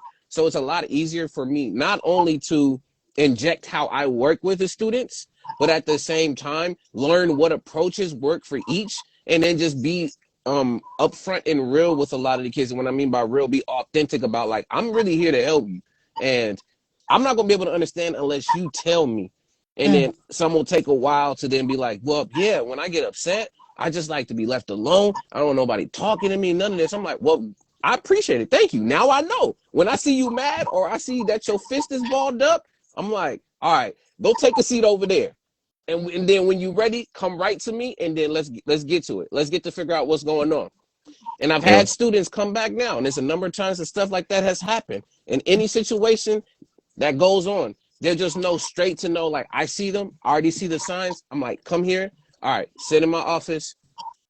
Then let's chill out. Some of them I have to play charades with to figure out what's going on with them. I've been getting a little bit better at charades and having to be like, is it a this? Is it a that of this? So like really just breaking it down. Others, I'm like, okay, I see your fist is ball. Grab this. And then have them literally holding on to something, squishing something. Others, I've talked to them and they've end up saying, oh, well, now like literally this is what happened because such and such said this to me. And then I have to go through scenarios, and I'll be like, what do you like? I'll find out what they like, and I have to use a scenario on what they like to then show them how that goes. And then like y'all, like, shouts out to Lyrics is making fun of me earlier, but literally some of the kids, I've actually made acronyms for some of them to remember. And one of the acronyms I made for one of the girls when it came to dealing with drama and all this other stuff is, you don't want to get involved with dat. And dat as in DAT, because since we're going to be using slang and terms, dat stands for drama, attention, and time. You don't want to get involved with that because they want to cause drama, they want your attention, and they're going to be wasting your time. So do you really want to get involved with that? So when I pass by some of the students who understand it, I'm looking at them, I'm like, are you getting involved with that? They're like, no, I'm not dealing with that. Not dealing with that at all. I'm like, good. That's what I'm talking about. And then some of them, because I've built that relationship, I can be a lot more upfront with them. And I'll be like, so you're telling me that you're getting mad, and I understand it. This is the thing. That somebody ended up stepping on your shoes, but you invited them to step on your shoe. And now you mad. And now you getting your friend to jump in. Your friend don't even know what's going on, but you're like, yeah, man, get them. But it's like, your friend don't even know what's going on. So let me talk to your friend. I talk to the friend. I'm like, do you even know what they getting you into? They're like, nah, it's just like, I saw they was in trouble. So like, I'm jumping in. I'm like, okay. So if your friend was fighting over a cheeseburger and they told you to jump in, you gonna fight over it for that cheeseburger? You're like, no, I will fight over a cheeseburger. Exactly. It sounds ridiculous, right? If I was in that line for that cheeseburger and it was a cheeseburger with bacon, maybe, I You guess, you you the know what main I'm saying? you the main one. You like some of the other I'm, ones I'm, that I have to do the extra stuff for. They'll be like, I but mean, you I know, mean, I what if mean, it I was mean, this? Like, if we're in line, I was like, yo, that bacon cheeseburger's mine, and then that person snatched it before I did. Maybe there will be some complications there at the end of the day. I don't know. I'm just yeah, saying, you there's gotta probably gonna be conjure some up. complications. You look at you are acting on cue for, if I can put percentages to it, you're acting on cue for about like 30% of the kids. When I would give them something, So they will do a flip scenario like that, and then I have to go so down multiple more so scenarios to so break it down to them. no, when it comes to aging, that's one thing I will commend you for at the end of the day. You can recognize certain things of certain students at the end of the day. Yeah. That's like me with soldiers. Yes. I know I have one soldier that loves to come in as crispy as hell. You know, he has a cool hairline, everything's great, everything's looking great, you know what I'm saying? If I see his uniform looking jacked up or I see his hairline, starting to grow, I'm like, hey bro, what's going on? You Yeah. okay? You know what I'm saying? You can recognize certain things at the end of the day. You can recognize certain attributes that you'd be like, something's not right. Yeah. You know what I'm saying? So I commend you on that. You know what I'm saying? And of course, if you know, hey, maybe I need to back up a little bit, but just let them know if you need to talk, we Yeah. can talk. Yeah. That's awesome as well. So yeah. And again, that's learning how to read people, learn how to read the room, as well as knowing that everybody, not only just being empathetic, but just knowing that people are going through stuff. And if you don't fully know the person, I even do this Yo, sometimes with the parents too. I understand, like, the parents don't want to get a call from the school again about their student, being bad I or just really, had a I terrible really situation. listen to listen. So I like to preface it where I'm like, yo, they actually have been doing good in this Instead of part. I've been wanting to share with you that they actually been doing good in this part. They've came to me at times when you said it's been hard for them to go and ask people for support. I'm just letting you know they yeah. came and asked me for support with their work, whatever it is. So I just want to commend you and let you know that they're doing that part. Then the parents will be like, and then I'll tell them like, yo, I did like have a concern. I noticed they was doing this, this, and that. Is there any other way? Like, do I need to, add this support or anything else? Is there anything like that you would like me to, talk with them about and stuff like that? So it gets to a point of, and then most of the parents now that will come and talk to me, either they'll get upset because that's not being done with the other higher ups of admin, or at the same time they'll be like, man, I thought I got another bad call. I was not trying to hear this. Now I'm glad that I heard that this is going on. I appreciate the call, et cetera, et cetera. So it's learning He's how to upset. read the room, read the what? environment, and at the same time Okay. I Oh do wait, add my there's someone in the goofiness room. to it because What's wrong? that's just how I do it. So I'll tell kids because they'll be worried about mostly relationships and worrying about all this other stuff, and I'll be like, I got two things for you. I'm like, one, the adult in me is like, you shouldn't even be worrying about being in a relationship. You should be worrying about your grades, worrying about what you're doing in the class, etc. But the other part of me, which is still also there, understands what's going on with this relationship. Okay, what's happening? So, but then they'll laugh because then they'll know. They've learned it to a point where I'll say certain phrases and they'll already know, like, okay, I can't even come. Like kids coming and asking me for money. Most of the kids know now my phrase. Every time someone's like, hey, Miss Calvin, can I get $1? And then after that, one of them come over and be like, nah, you should never ask an adult who's not in your family or your parents for money. It's inappropriate. And I'm like, Mm, exactly. I'm like, mm. exactly. There it is right So there. let me ask you a question, and I feel like it's a very simple answer at the end of the day. Yeah. Um, generation X, Y, Z, boomers, all that in the third. Do you feel like the generation should just take care of the next generation and then be like, hey, I'm washing my hands. My hands are clean. It's your job to take care of the thing. Or would you say that even if you still outlast other generations, to continuously go ahead and try to help that generation as well? I'm gonna answer this twofold. Okay, So that's the better. first the first part of the answer is that's what a community's for. Mm-hmm. That's it. Everybody has a part to play in the community, Mm-hmm. and I'll flesh it out more. The second part to it is there's a reason why he's still here on the earth too. If you then outlasted all of your other generations and you about 93 to 100, there's still Your something purpose. here on this earth for you to do. Yeah, Mm-hmm. your purpose is not done yet. Yeah, I it's not feel it. done yet. So there's something there. And the reason why I say it takes a community, and that's what's starting to happen with us, our community is slowly falling apart. And we're not allowing, everybody to play a part. I know when I mean, I still do this, even though it's not really out here. Like next door neighbors, like their parents, like, I'll call them mom. Like their moms, I call them mom. I'll tell their dad, I'll tell them, call them.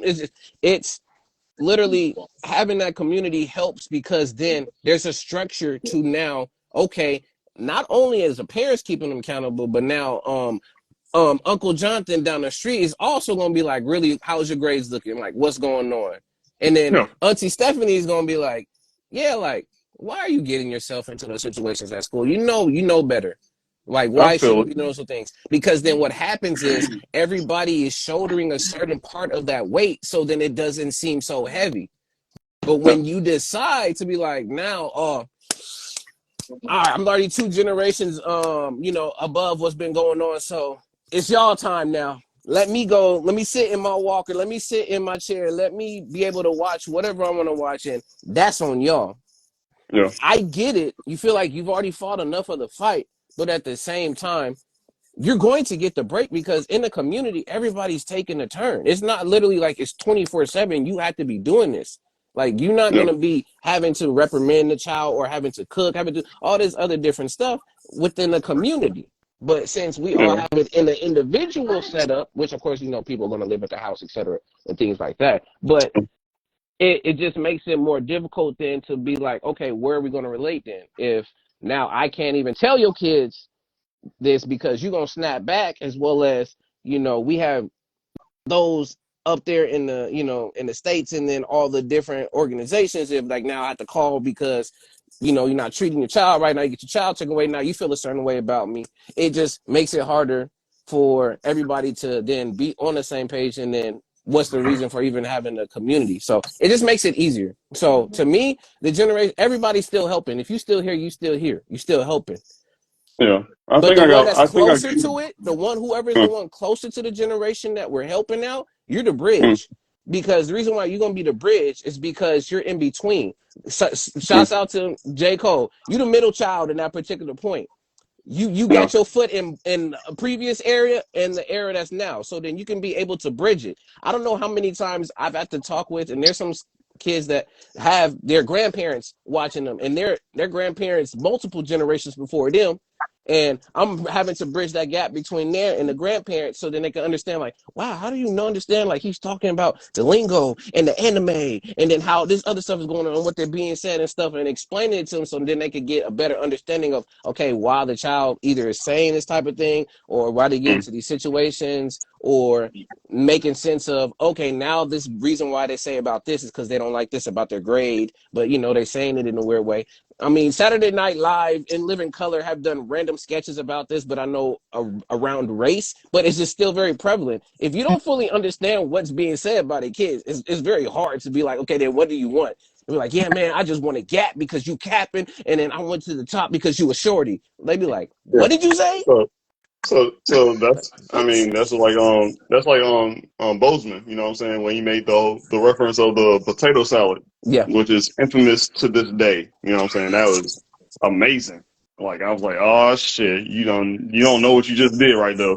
yeah, But yeah, um yeah, no, I just need to ask that question, and it did kind of hit me last month, no, or in December. So October, when it yeah, was on Halloween, it kind of hit me because at my job it was like, oh, we want to try to do a Halloween party and people bring their kids and this and the third. The only time I wear a suit is on laundry day, and I call it laundry day. Like anytime someone see me in a suit, they're like, "Oh shit, you about to leave the job?" I was like, "No, it's laundry day, bro. Like, chill out. I'm still here."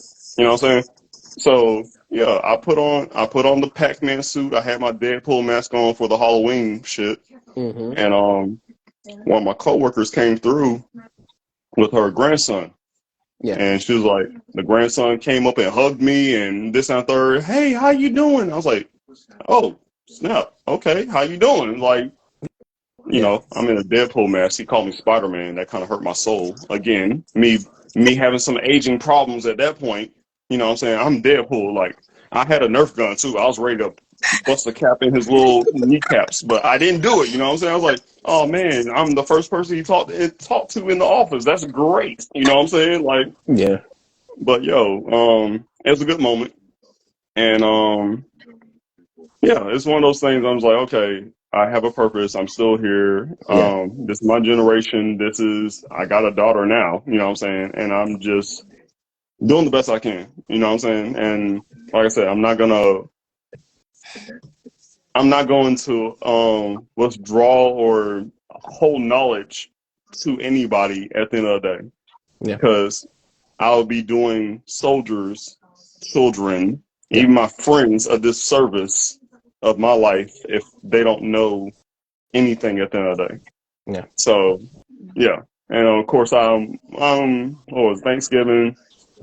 I had a little bit of beef with one of my uncles, Yeah. and I was talking to one of my other uncles, and I was like, "Yo, what's up with him? You know, why he treat me this way?" Boss one third, like, he was like, "Man, you know, you millennials." And I was like, "Don't do that. Don't fucking do that, my boy." Like, I was like, "Hey, I haven't started drinking yet, but don't do it." And he's like, "Nah, you millennials don't want to listen, and you don't respect your elders." And I was like, if my uncle's calling himself a pimp and doing this and the third, I kind of have to say something to him, and I need my own respect at the end of the day.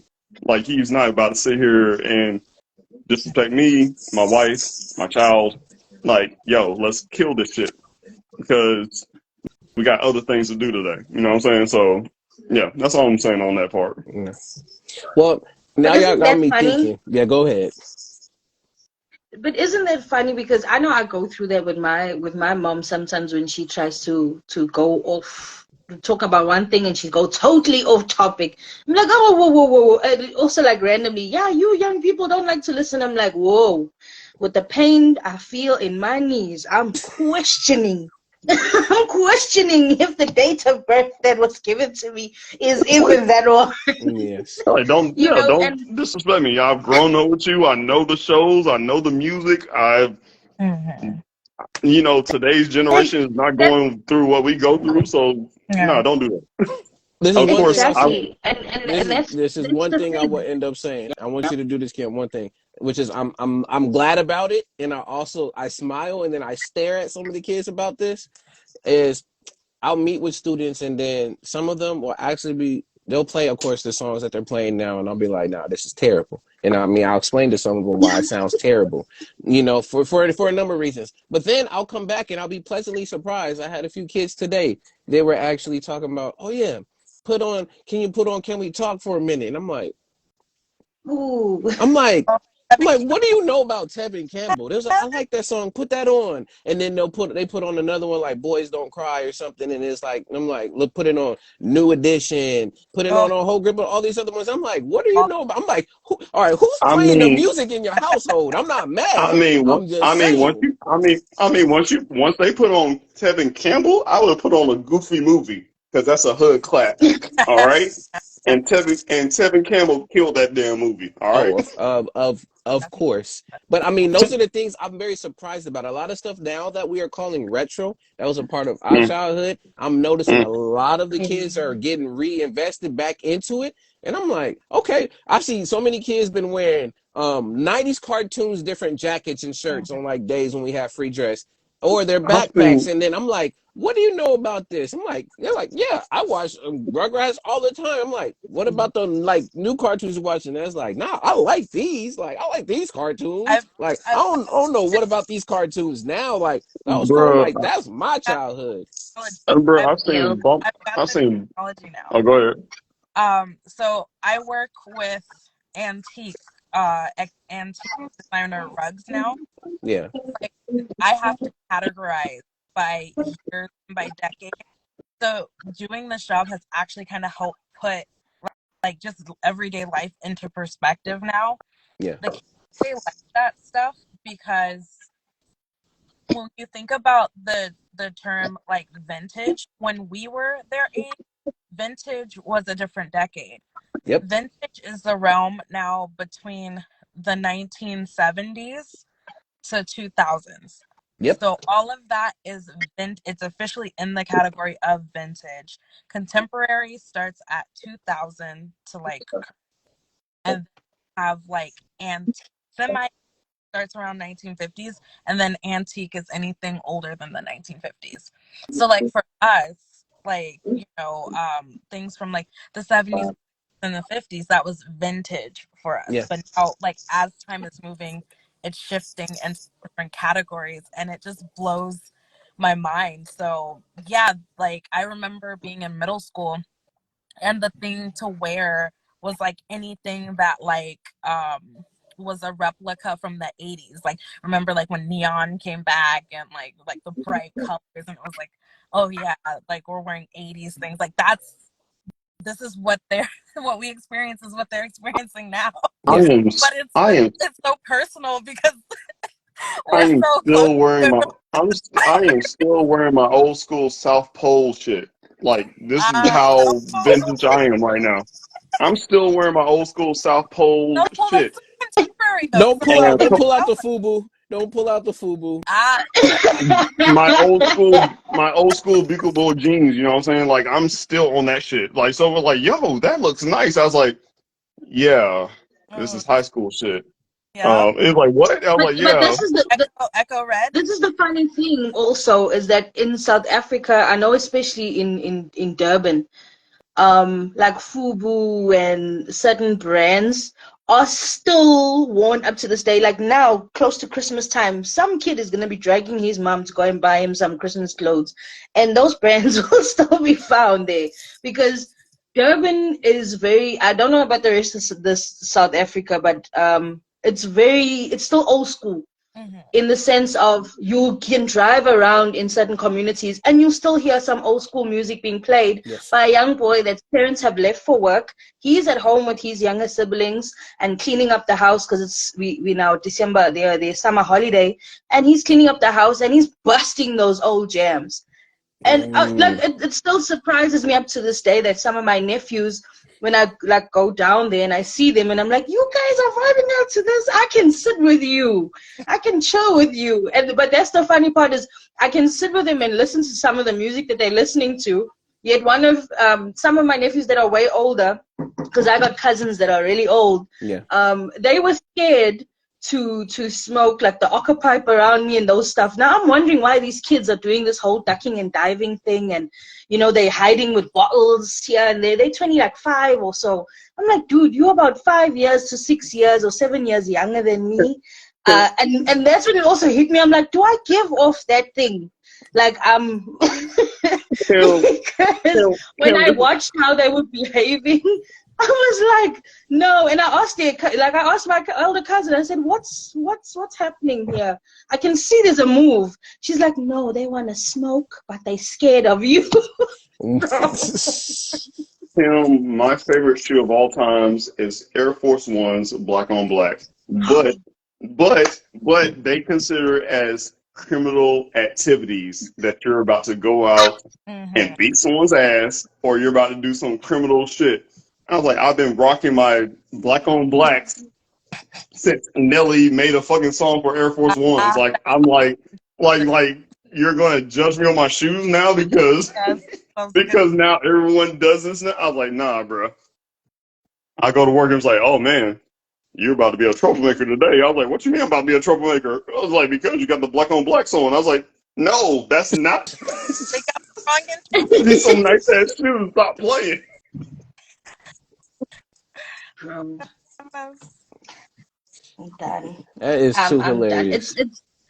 It's really true. I know when back in the day when I was younger, my aunt used to always say, "Oh, these trends are coming back now." Like certain clothing that we would buy that would be seen as new, or as like you guys were mentioning, vintage, and we would go for them back in the day. My aunt used to always be like, "Oh, that style is coming back again." And I'm like, "What do you mean coming back Yeah. again?" And now we are that generation that's like, "Oh, snap, that's coming back again." Or even as you mentioned, Ed, with music, like, oh man, I heard that beat before. They just added some extra spice, but I know where that's from. Just Yeah. give me a second, I'll tell you where the original song comes from. Don't Oh no, look. that Don't even get me started. I'm gonna tell you. Yeah. I'm gonna tell don't you get me started now. about music. Don't Don't get me don't started about no music. no. I'm telling you now. There's too many songs that have been remixed of a remix Of now a from a Of a remix. remix Of a remix. from a sample. from a sample that was remixed. So that thing has been remixed at least 6 times, and Yeah. Yeah. I've Because had to point kids to be like, no, that came from this song. They was like, nah, this is new. I'm like, no, listen to this. And then you see what I'm talking about. And I'm talking about even the first sample. And I'm just seeing there, like, I think what his name, I think it's what Bob James has been sampled, is like the most sampled person in hip hop. Yes. And literally, I'm not surprised because even today, there are certain songs he made, but then those artists got inspired from songs that were made from the artists before that, and those artists before them. Yeah. So I'll be like, no, they already had that song. It's already out. That chorus that you just heard, they actually took that chorus from the previous song that was right here. It's like, nah, this is a whole new song. That's their words. Like, no, it's not. Click, listen. So that's like even Doja Cat. Like Doja Cat did her song what, the Lady in Red or whatever. I don't know what the song's called. I was like, Sound Red? yeah, I was like, yo, that song, that's War Mac. That's Dr. War Mac's old school song. Like she just sampled the fuck out of it. You know what I'm saying? So yeah. Oh yeah. And some of them are not even doing a good job. I won't even lie to you. Some of them are really not even doing a good job. No. No. Not at all. Again, it's literally microwave. It's microwave music versus gourmet, and it's light as day. We can tell, but of course for the kids, they're used to this. Right. And like I said, this is what gives the kids a catchy ass beat and a catchy ass hook. Mm-hmm. Yeah. And maybe you will venture into the fucking lyrics, but a catchy ass beat and a good ass lyrics, good ass beat and a good ass hook is all you need at this point. You do not want to venture into these lyrics, not at all. Oh, no, yeah, you don't. Not at all. You don't want to go there. And we thought stuff we were what you do is a problem. You know what I'm saying? Yeah, because like I don't know what dictionary needs to be released in order for us to decipher what's being said now. Back in the day, I was always that person that I loved music and hip hop because my brother was a DJ. So he'd always have the latest CDs in the house, and I'd go through, in the CDs they always had the lyrics. Yes. in the book, I would go through that and check out the lyrics, and I would always be like, yeah, I got the lyrics to the song. And it would always be exciting. Kim, that's why I'm mad right now. Kim, everyone's comparing Drake to Michael Jackson. I was like, if Michael Jackson why are you bringing this back up from last time? If Michael Jackson had streaming services back in the day, oh my god, I was like, this dude was killing CDs, cassettes, vinyls, all that shit. I was like, streaming services? You want to do that with Michael Jackson if he was here right now? That's not a fucking contest. We don't even need to get into streaming services because streaming services, especially Spotify, is giving you 0.0003% of a cent for I'm just saying 1,000 streams. Put one or the other in their prospective places and see where it goes. Yeah. Michael Jackson was literally killing people in music stores and shit. Like, yo, I want to get a Michael Jackson album. It's already done, bro. Like, no one's getting that album or whatever at the end of the day. But the thing is, the reason why they're trying to equate Drake to Michael Jackson is because of all the other. I'm looking. There, no. I'm looking. I'm not gonna say I am a because I don't really hate Drake. I don't care for him. But we have a lot of Drake. We have a lot of avid Drake haters. But I mean, he's brought stuff to his earlier stuff, like he can rhyme. But the reason why is because I want to say a couple of years back, he broke the record of having the most #1 hits. He beat out the Beatles. So that's where some people are using that credibility to then go after him to compare him to other greats. And that's all he can do. So they say. And that's all he can do. Performer, singer. So they say. No, sir. That's a wrap. No. Fuck. No. Especially because when you worked behind the scenes within the music stuff, and I've worked behind the scenes, we know how to play with numbers, boy. We know how to do that thing. That's why I'm like, so they say. I was like, if you're saying Billboard charts and this and third, cool, but don't compare him on another level like that. Like that is No, I disrespectful as got hell. no time for Drake. I tolerated him also for a long time. I tolerated a lot of other artists because some of them, when they started off, they were sounding okay. And then I don't know what happens along the line. But I got off him when I saw he released that poetry book. I was like, never. We can't be working so hard as writers. And then you do this to us. I'm like, oh. Poor Aubrey. I mean, if I can say anything, I'm glad that T-Pain finally got his flowers at the Yeah. last Yeah. award ceremony. Like he definitely deserved it. That's all I'll say on that part. Because he got a But lot no, no. of hate. Like, Yeah, because they were like he can't sing. And I was like, this dude created autotune and he can actually sing. But everyone abused the hell out of autotune. And Jay-Z kind of killed him with the Death of Autotune song. And I was just like, yo, this dude can sing. I was like, he was just using this as a tool. Like, don't. yeah. Yeah. Plus, because he also exposed some people that have been using auto-tune longer than when he came into the game. He was just open about it. Yep. Yeah. And then there were some singers. I remember when I watched the interview when he spoke about J-Lo, and then people were like, no, don't go there. And he's like, what? She's been using it longer than I came around. I was like, oh, okay, now it's out. I love that about him. And I think that's why he was never the popular artist within the industry itself. But everybody loved him from day one. I know we all listened to him. He rocked South Africa like nobody's business. Yeah. He created a whole different era. I knew a lot of boys that wanted to start just growing dreads just because of him. His songs were played everywhere when I was I know out in Phase. high school. I know Phase. Let it be. We're not gonna go back to Zapp and Roger and then go further back past Zapp and Roger. I understand it. They're just like they're like He made it popular. give me mine. This is in comparison for other people, and this is how people also make their comparisons. And I will actually give it to some of the kids now too.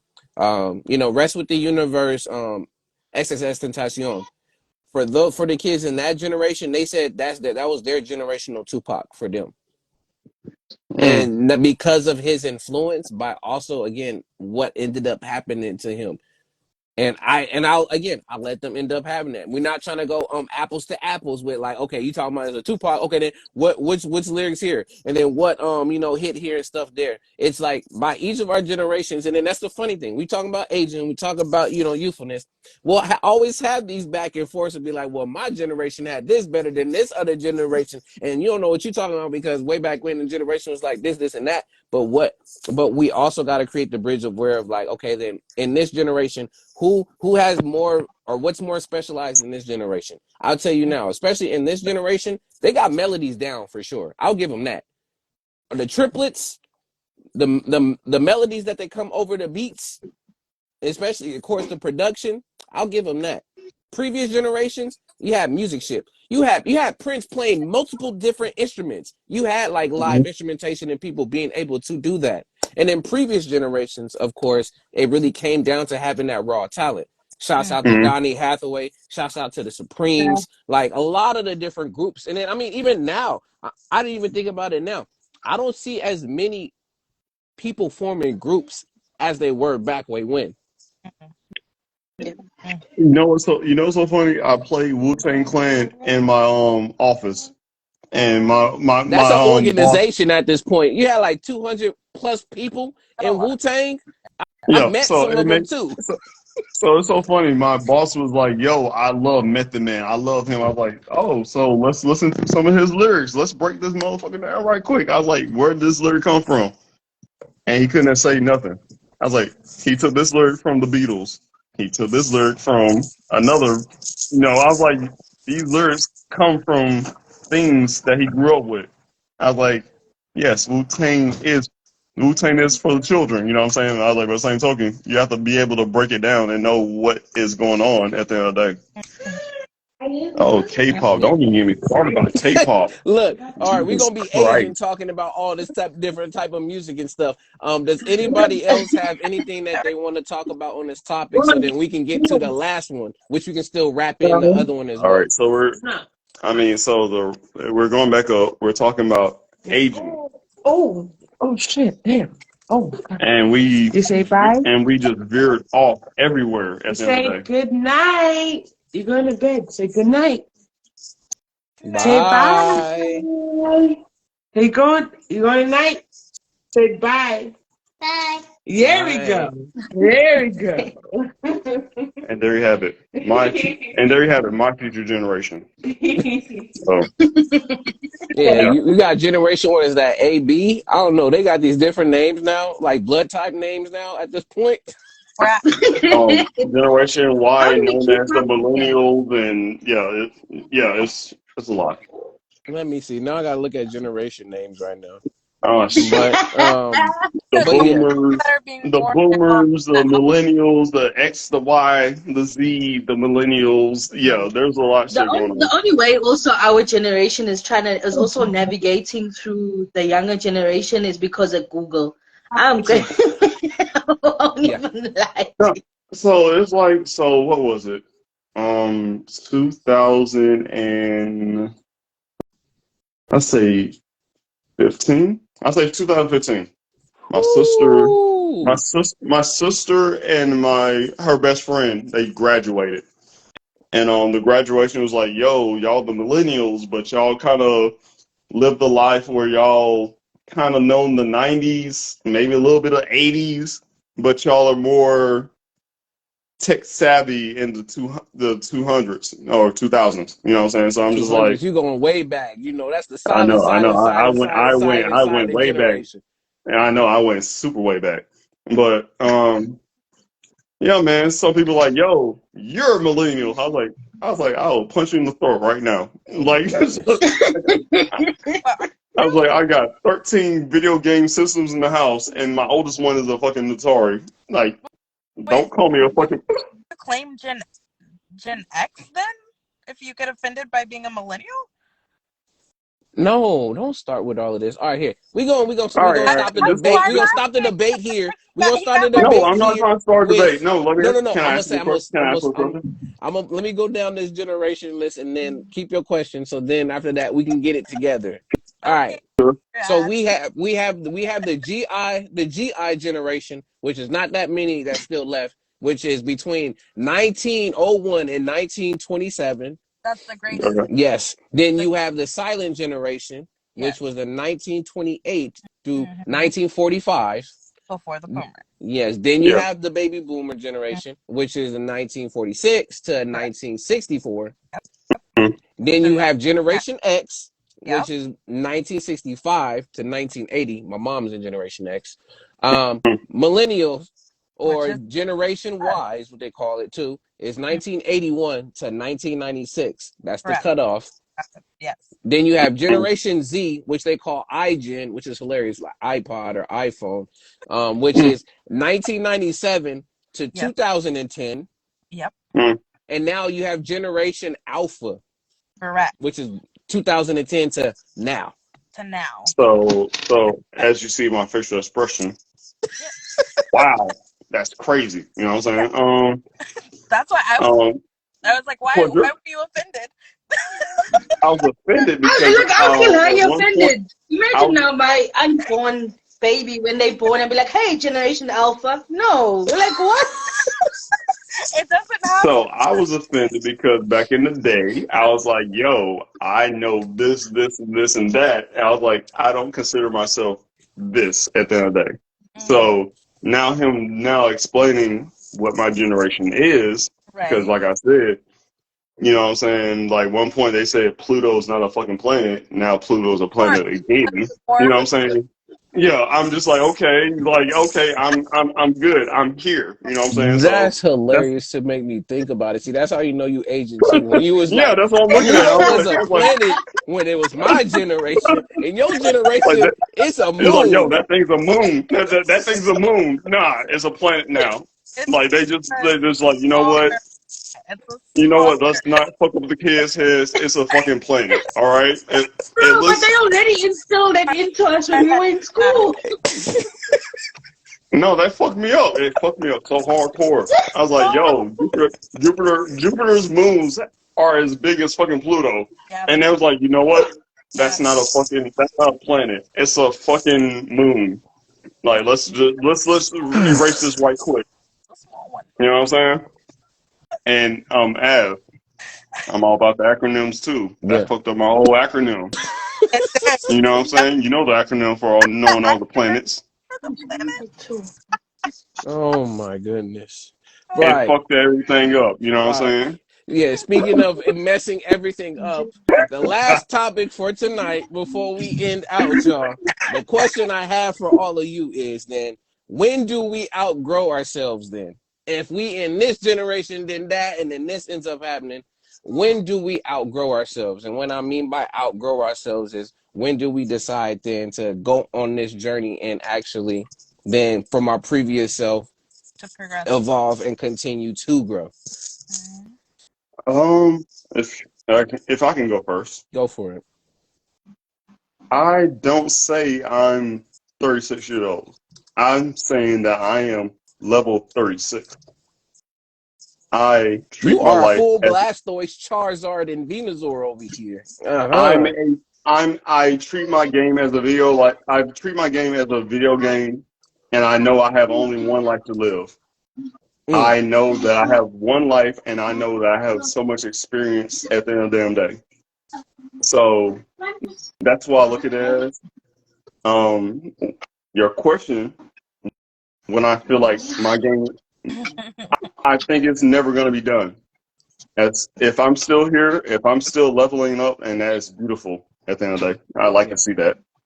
Um, if I'm still here, if I'm still leveling up, it's not a game over. Mm-hmm. I feel like that's my purpose. There's never going to be me saying, "Damn, I shouldn't be here. Damn, I should be feeling this type of way." Mm-hmm. If I'm here, my leveling up is experience, it's battles, it's whatever I'm going through in life. So, January 20th, level 37. That's me. Wait, everybody's That's birthday is in January except for us? Kim, are Wait. you December or January? December. Oh, okay, December. Why you got to whisper? Sorry. that's. Oh, I'm sorry. I'm Kim, speaking for myself. Like Jesus Christ. I'm right behind you, Kim. I'm January 2nd, so I'm right behind you, and I understand everything you are feeling because we're gonna be the same age. Yeah, I don't say I'm this old. I'm saying I'm level this at the end of the day. I like If that. you if you see me recognizing my birthday, I'm just like I'm level this. Mm-hmm. And yeah, maybe I'll show you some highlights of my life at the end of the damn day, but I'm just like I'm here. This is what I'm doing. And shit, I've known you for what, 2, maybe 3 years now Yeah. in the game. So my level shows, and hopefully I will continue doing my damn thing and just keep leveling up at the end of the damn day. Yeah. Because I feel like your last question is like a give up, and I'm not trying to give up Mm, at the end of the fucking day. yes. And Interesting. I love it. That's just like the last topic. What makes you feel youthful? I Mm-hmm. Mm-hmm. feel as youthful that can be at the end of the fucking day. You know what I'm saying? Yeah. I brought up Guy Sensei from Naruto. Yes. You know what I'm saying? The most probably the oldest motherfucker in that motherfucker, but guess what? He'll throw hands with anybody and everybody in an anime. Gotcha. So yeah, that's me. Um, until I'm drawing my last breath, there's no give up in my steam at the end of the day. Whew. I love that. I'm gonna steal that from you. I'm on this level now. I like that. I really do. Hmm. Um, I'm gonna let Kim and then also Chris go before. Hilariously, I have a song that was playing in the background while you were talking. It was actually talking about some of the things that you was talking about, and I'm going to use it as my reference when I speak. But either one of you, if you want to go, Chris or Kim, go for it. I'll let Chris go first. Okay. So I know, like when I hopped in, I was like, yeah, I feel like I'm aging backwards. And in a way, it is kind of like almost like a re-experience of life, especially since I've been gone for Mm. so long from my hometown and being back now. So as much as I feel like I'm going through like my teenage stage all over again, I am still looking at it with new eyes. So like when you say when do we outgrow ourselves, I Mm-hmm. don't look at it like a outgrow, but more like a growing into Mm-hmm. yourself. Like it's like more inner, like it's still growth. It's still, but Yes. not so much of a external expansion. Yes. Um that's kind of been my experience lately, where it's like I'm finally filling out fitting into my shoes, Mm. especially because I've only been out here, it's been about 5 months. It hasn't hit 6 months yet since I've been home. And Mm. I'm driving, past our old neighborhood every day. I'm like seeing landmarks that feel familiar, but it's just with a different perspective, different eyes. Like Yeah. it's more reminiscent Yeah. than actually like just being out. You know what I mean? Yeah. Like, so I think it's very interesting to answer the question like of when this happens. I think it just all depends on where you are. Mm-hmm. Some people try to prolong the process, like Yeah. knowingly, intentionally. Some people embrace it and jump into it. So I don't think there is a set time for it to happen. Some people it may take later on in the physical aging process, and Yeah. some people may experience it sooner. So that's the best way I can answer that question. Beautiful. Again, I just throw this question out there. Did I have an answer previous to this? Nah, I'm in it with y'all. It just flows with me when I'm coming up with the topic. So please answer as accordingly. Mm. I don't know which part of your brain you store these questions in. I need to figure that out. But for me, I don't know. Not that I don't think. I know that I will never outgrow myself because my mind might, or my thinking might outgrow my body. Mm. That's gonna happen for sure. But there will never be an outgrowing of my thoughts because I'm that person that's always willing to learn Yes. and is teachable. I'm open to correction. I love listening to different points of views, different perspectives. I'm that person. I think that's why I always loved coming on here because of that, like the different points of views. And oh, okay, cool. This is, we can talk about anything and no, it doesn't end up in a fight, doesn't end up in an argument Yeah. because we're understanding of each other. We're willing to learn. And for me, that is the biggest part of growth. That Yes. is what I love about my growth. And even with the aging part, since I turned 30, I call every year a new season because a season goes through the four different stages. There's some that are not so nice. Like this year, we experienced a terrible winter because it snowed, and I experienced snow for the first time in Johannesburg. I was not liking it at all. So it was that moment where I was like, I'd rather call each year a new season because you never know what's going to happen in another season. You never know what the switch up is going to be like. You Yes. might be thinking, okay, I'm going to be controlled and I got this thing together. But the government might be doing something way crazy. The economy is going to do something. So now you got to handle the shift. You got to handle the change. And if you're a person that constantly wants to learn and evolve mentally, you'll be able to keep up with what's happening around you. Yeah. You don't have to keep up with speed. And that's the thing about also growth and never outgrowing yourself is understanding that this is not a race. against anybody. Mhm. It is how I'm moving at my pace. I'm doing it in this way. And I'm like, okay, there's different ways I can go about doing it. There's different ways I can go about learning things. And I'm going to continue with what's working for me until I see a better way or a different way. And also take correction along the way. Like, hey, you're not doing it. Just look at this properly. Because also not all correction, Yeah. not all correction is the right correction also at the end of the day. Mhm. So also with an evolving mind and understanding, you also get to understand that, yeah, that correction, okay, but what does that have to do with me when our parents have come up? You guys got no respect. That got nothing to do with me. That's not advice I need. But give me economical advice. Give me some land and different type of advice of how I can replenish the earth with planting and all that different stuff. Mhm. But don't tell me about the respect aspect, because I know that is great. That is 6-year-old level. We Yeah. grew up. Yeah. So for me, there will never be a point when it's like, okay, this is your cutoff. My cutoff will probably be when I leave this earth, which will be a day of celebration.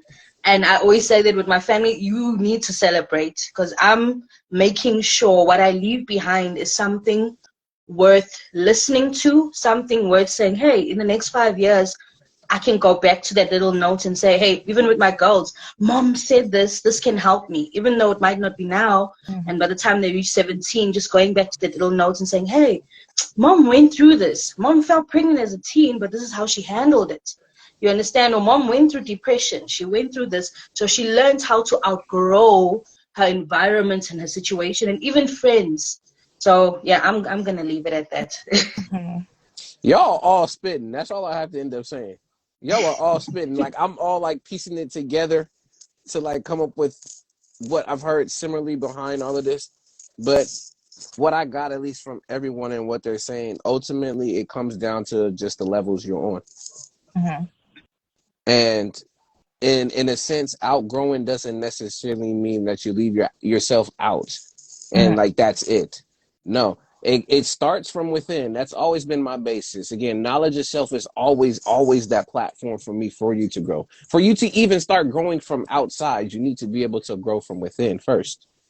And those are going to take levels. That's going to come with perspectives and being able to then go back to your younger self, or those times that you've left those messages to your future self, and then you come back and reread that stuff. It just lets you see how far you have come and how much more you got to go to grow. And when we're thinking about outgrowing, it's more of a sense of, again, yes, it's going to take time. And that shouts out to my brother. I've been doing a lot of shout outs. That's just how it goes, because all this wisdom comes from not just me, but all of us as a community. But shouts out to my brother Blackskin and his project called Late Bloomer. And it makes sense to not only what Criss was saying earlier about how, again, when it happens, it's different from everyone else. Some people have an earlier onset, others have a later onset. So I'm not the proponent for saying that it's always going to be late to do something, because ultimately it was that time for that person to experience and do that.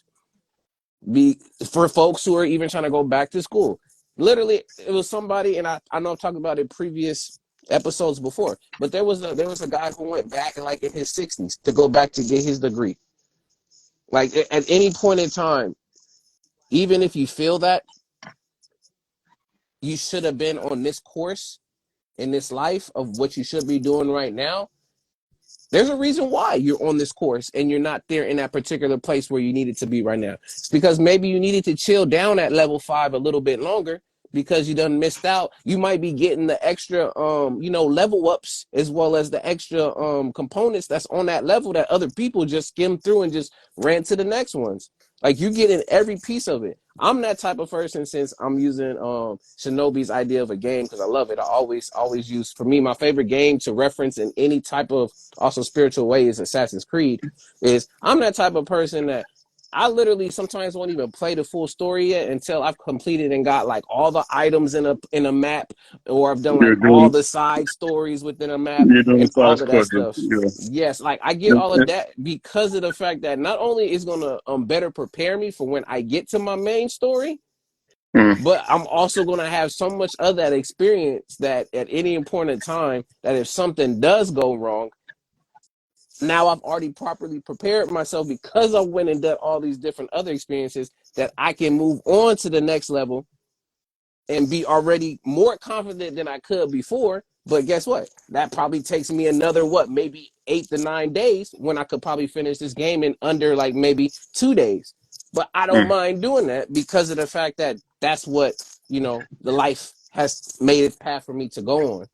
So it's not always in a sense of like you're outgrowing yourself, like you're leaving yourself behind, but it's more so as in you're improving upon yourself step by step and you're leaving behind bits and pieces for then you to go back and reflect. Because that's the one thing I know a lot of us miss out on doing. I make sure I do it myself, is that you go back and you have that time to actually reflect upon how far you've gotten.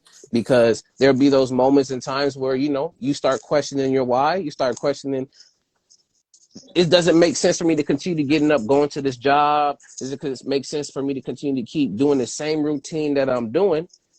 And then you go back and you review, like you said, 5 years, maybe even it's 10 years to see how much you've grown from the 10 years. But you see that it goes back and it renews, or it might even just make you think like, you know what, I might want to just tweak it a little bit more here and then keep on running.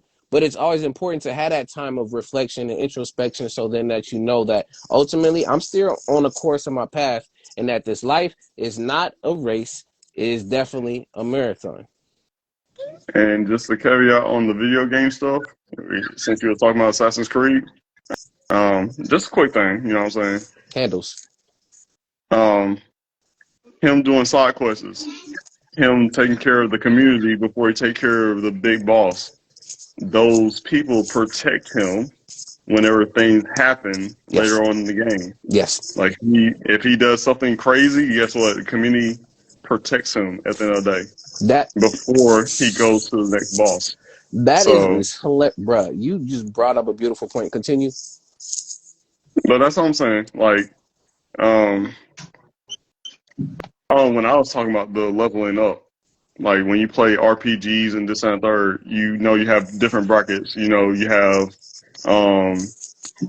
physical strength, you have magic, you have knowledge and this and third.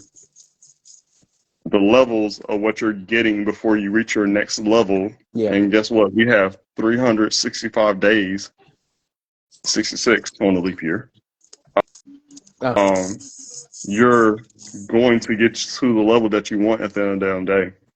And once you get to that level, you're now being that much more knowledgeable. You're now able to help people that's not on your level at the end of the day. And it's your choice that you want to do it or you don't do it at the end of the day. But, of course, in my retrospect, being 63, I'm sorry, 36. Boy, if you don't start leveling back and forth, I thought we was level 36. Now we 63. I was we leveling over up too here. far We a ahead. Dragon Knight now? Is 36, that what we going are? to 37. Like what? You know what I'm saying? Hey, chill out. Bro just went into the future. I was going Basically, way ahead of myself. He outgrew himself for sure right there. Yeah, Yes. I was looking at a generation, but I'm looking at a couple of generations ahead of me. But generation Alpha, Beta, Magna. Yeah. Yeah, I'm like, yeah, I'm still here. I got some things to teach you. Look, yeah. Y'all talking about Mario Galaxy. I'm talking about Mario back in 1958. You know what I'm saying? Like, let's get back to the basics. You know what I'm saying? But yeah, all over the place. that's what I'm talking about. Hey, that's the love though. That's what's the word. Like that was his word that came out. It's all good. And it's all good. It's all good. Man, chicken and beef, and before I letting you continue, chicken and beef, you're hilarious. But then you made me think of an acronym for MOP on the spot. You made me think you made me think of we had to end up movement of peace is what I thought of for a mop out of nowhere. Some people get peaceful while they mopping. I don't know, but I'm just saying. But That's facts. That's facts. It's funny, but I'm just saying. But I like your again analogy with Assassin's Creed. So I thought about it for my folks who haven't never played it before. When you do end up like doing certain side quests and stuff, there's points where they'll create groups within the community, whether they're called vigilantes, And if you end up getting in some problems while you're in story mode, those vigilantes will actually grab the enemies and actually hold them down for you, or they be stuck in a spot and you can either get away or you can join in to then end up helping. So to me, that's also a testament to when we're talking about later on about violence and earlier on about violence and everything else, is that like it still comes down to the connections, relationships, and the community that you build for a lot of this to actually, all work together. And it's important that when you are talking about or saying that you're outgrowing yourself, or you're, going deeper back into your inner self, you also look back out, how is this going to have an impact on the community as well as just the world in general? Because some people, I get it, some people want to live this spectacular life and say that they're going to be above average, and they have to do all of this and that. And to my point, when I hear that, if you can, again, you can ascribe to that. I'm not saying don't do that, but don't get down in the dumps when you don't get to that point where you're talking about you never got to be above average in all these different places. And it's because life is humbling you in a particular way, because again, your mission may not mean that you need to be above average. And guess what? If everybody decides that they want to be all above average, what does that become? Becomes average. Everybody's been average back out. Then nobody's above average because everybody's above average. So it's not always necessarily about that we have to continue to outdo and outpace the other person. It's really more so of finding your pace, being able to continue that pace, and as you're going on that pace, make sure you stay reminded of your path, your why, and what you're really trying to get yourself into. Saying says it's fun video game of the year worthy. Man. And then Kim, if you don't know what Chicken and Beef is doing, because of random thoughts, I have been named a whole nother different thing. So the TOA ends up standing for Temple of Yeah, Acronyms. So like yeah, it's yeah. all this interesting stuff. I would just Our end boy, up saying, Our boy Av is the Andre 3000 of the yeah, random thought.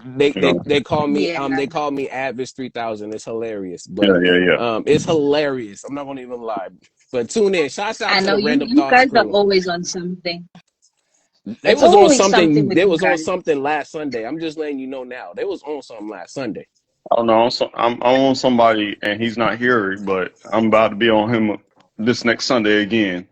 It's not gonna stop until he makes his verse. Don't look at that's on him. He's gonna end up.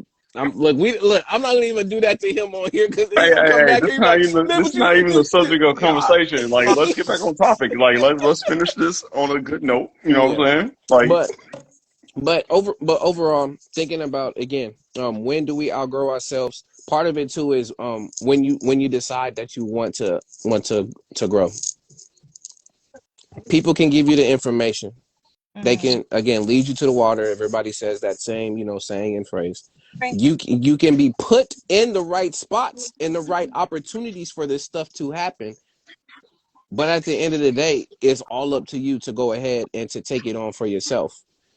For Mhm. example, my mom has had a multitude of books of Black history, multiple books of spirituality and wisdom, and I've I also mean, man, that's accumulated your a lot baby. of books Don't do that. of wisdom and things of that sort. And there's been pointed times where I've never tapped back into it to use it. Mhm. I just accumulated it. I just got it. I just grabbed it just so I continue to have it. But eventually what ended up happening is, in a space and time, when the topic presented itself, that's when I started to delve into it. I'm like, oh, I actually have a book on that. Oh, actually, I saved some information about that. And or I listen to a song and I'm like, wow, now this song is so much more deeper than I first listened to it. And it's because at the beginning I only got the surface level of the message, and it wasn't meant for me to maybe come back 5, 7, however many years later, then to finally get the other half of the message. Just like, yo, I didn't even know. So take your time. It's going to show up when it needs to. When it comes to thinking about outgrowing yourself, it's not necessary letting yourself go, but it's more so of improving yourself and going where you need to go at your own pace. Right. Yeah, I'm gonna wait for RGB to go on sale. We got people over here waiting for sales. Cyber Monday and Black Friday already done passed. Now we waiting for the Christmas sales. But with that being Yep. said, y'all, let's go ahead and let's get into wrapping up for tonight's show, and any of the parts of the topics that you guys want to tap into and talk about, please go for it. Whoever wants to go first, it's all up to you. And shout outs to the kids. Man, the kids was holding it down now this Kids were holding episode. it I down. My swear. daughter was over So here. My daughter was She's over here. doing the most. Yeah, like she keeps hiding and dancing and doing so. You know that song "I Am Your Mother, You Listen to Me." So now they remixed it and they were like, "I am your puppy, you listen to me," and different versions of it they've made. So she comes and she starts singing that in my ear, and she's dancing over crazy. So this is the thing with some of our kids or our last born kids. Well, now she's gonna be our middle baby. They are the funniest ones out of all. I don't know where they get that extra confidence or character from. I really don't know. So I was hiding my daughter, and we watched a lot of anime. yes. She was wearing the Monkey D. Luffy straw hat majority of the night, and she was trying to put it on my head. I just kind of just threw it across the room, and she was like, "Nah, Daddy, what you doing? Like, I'm trying to put it on your head." Like, no, I'm not trying to be. I'm not trying to be Monkey D. Shinobi right now. You know Yeah. what I'm saying? I'm just trying to No. be here and have a And they're conversation. so sneaky too. Because I have my older daughter, when she brought me a cup of tea, she brought me a biscuit as well. And she's out here trying to steal the biscuit. And I'm like, this is the only reason why you even came. It's a ploy, you know what I'm saying? Like, hey, mom, let's have. Here you go, love you, and I want a piece of that. Can I have that? You know what I'm saying? Yeah, that's all it goes down. They, Uh, they're that's doing too much because our kids out here are on their winter, well, not winter, summer holiday, their December holiday. So they only go back in January, mm, 10th or so. So I'm home with these crazy people of mine for the next couple of months. So no, it's hilarious. crazy. I mean, they're Um, having their best time, yes. But I'm sorry, guys. Chicken and beef. I love Obi-Wan Shinobi better. You know what I'm saying? Ah, Like, I love my One Piece and my anime, but Star Wars.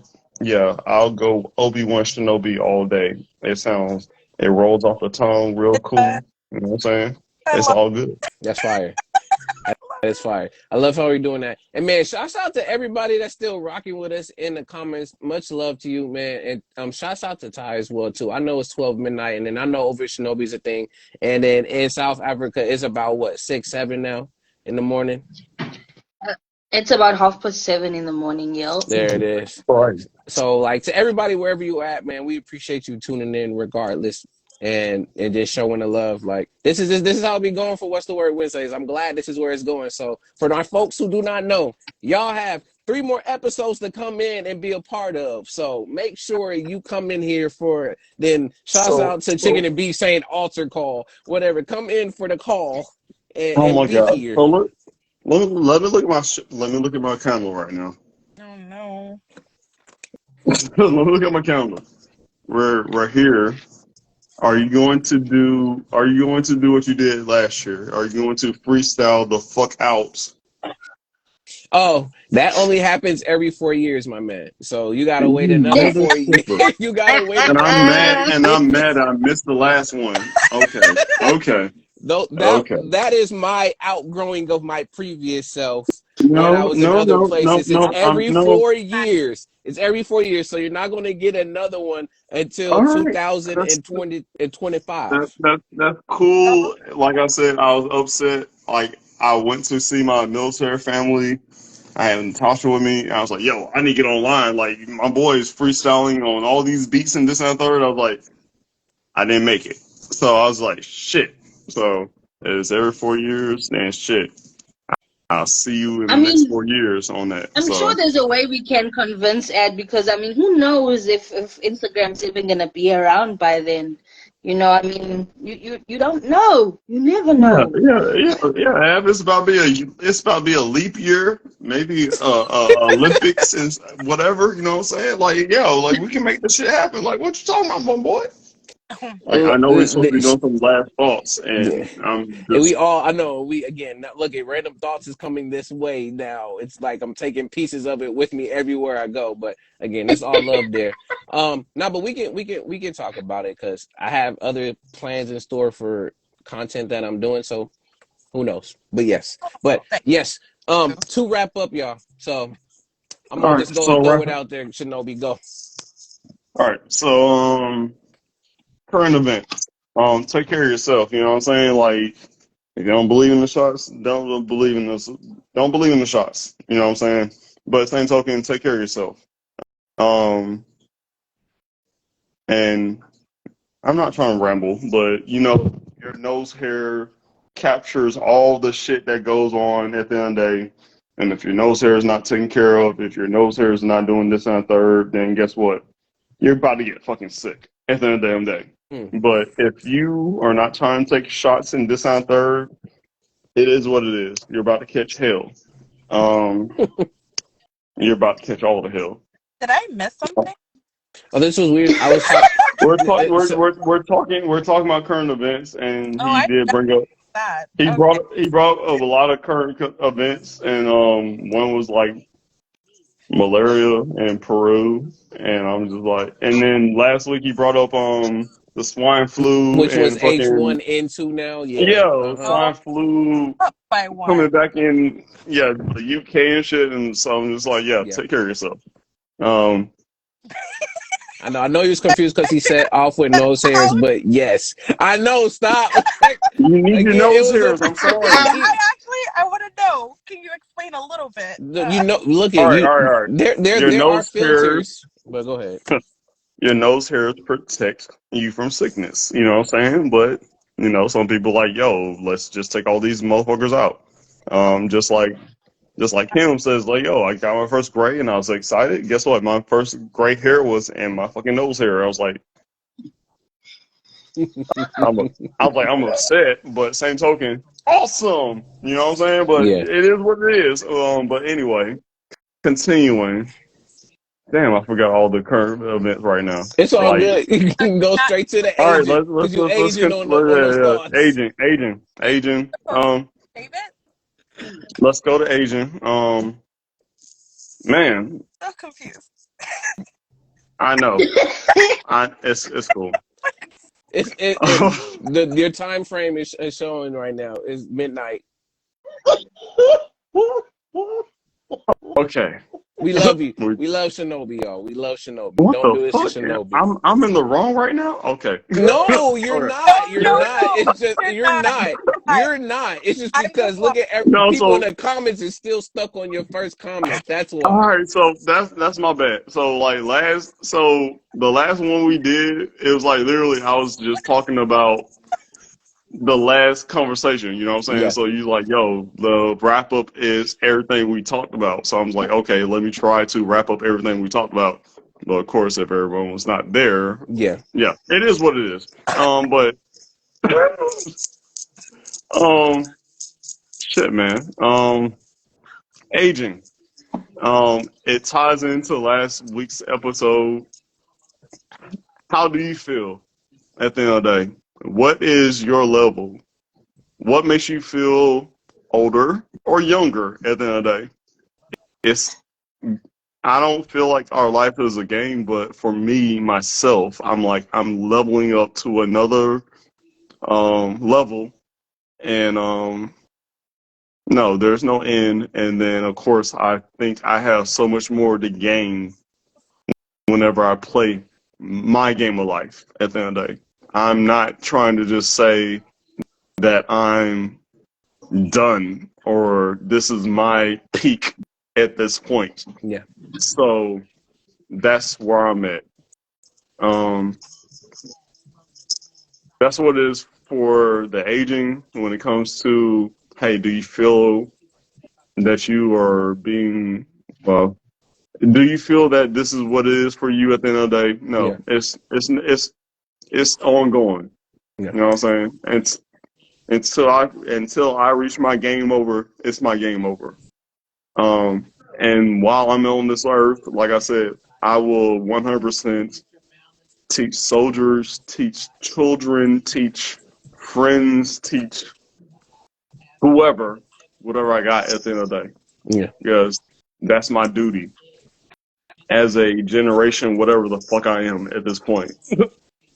I'm going to do the best that I can at the end of my life to make sure that they're not gonna say whatever. Like I'm gonna live my life at it, however I want at the end of the day. But at the end of the day, it's my job, not my mom, not my grandma, not anybody else. Um, I'm not gonna look for my mom to raise my daughter. You know what I'm saying, or my grandma to raise my daughter. It's my job, Yeah. and even all these new soldiers that are young as hell, 18 years old to 21 years old, and sometimes even older than that. Maybe they lost their way, and maybe they need somebody to kind of help them level up themselves. Um, it's my job to make sure that I do the best I can in my life. Yeah. So that's all I'm gonna say on that.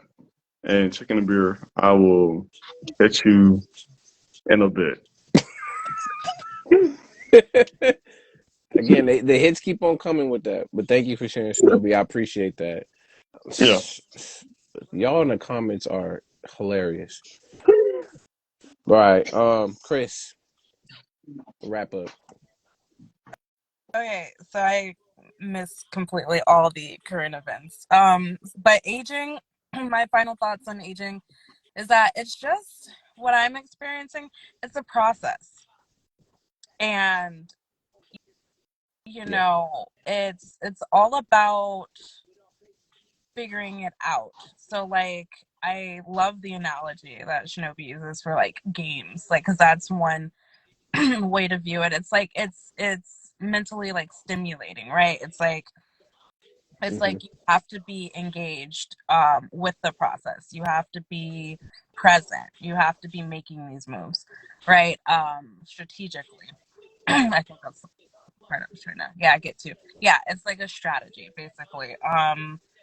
You know, it it happens. You know, it's going to happen. There's no way to stop it. But as long as you know have a level of like awareness and engagement in it, you know it can be it can be fun. It can be whatever you make. So if you wanna be miserable, you know you can. Yeah. That's the choice. If you wanna, you know, if you wanna like look for the joy in it, you can.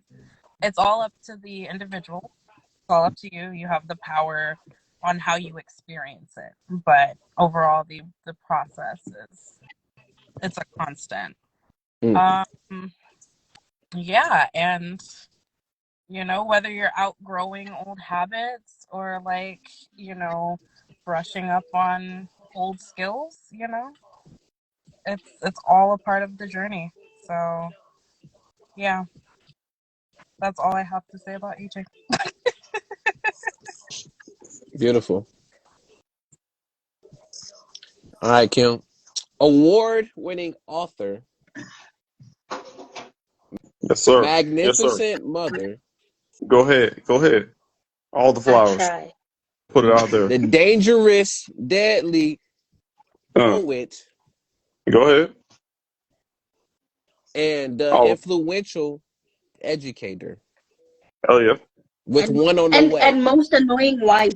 Most annoying wife. Add that one. Most annoying. I'm taking that title home because if you don't annoy your partner, that What are means you you don't love doing? them. No, but I thank you very much for that. I mean, it's an honor even for that all of that to play out Yes. in my life. because I've always mentioned that. And even I'll go to current events in my country right now, because I know we've got an outbreak of, we've got bird flu. So the eggs, we've had an egg scarcity. We've had to import eggs from overseas, which is something there's a lot of question marks, because there's a lot of local farmers that can supply it and haven't been hit by bird flu. But we've got bird flu going on. We've got malaria and a few other things that are happening with our water supply. Whether it's next to no water supply, or whether there is water, even us that stay in the suburbs, we are not immune to it. I can open my tap and maybe there's no water, or maybe there's no electricity. But regardless of the current events going on, it's no excuse for us to just lay over and take the defeat. We still got to move. We still got to do things. We still got to live life. So we have hands. we gotta still go and do things. So I'm really grateful for that within our country, that regardless of the current affairs, that we're still laughing through everything.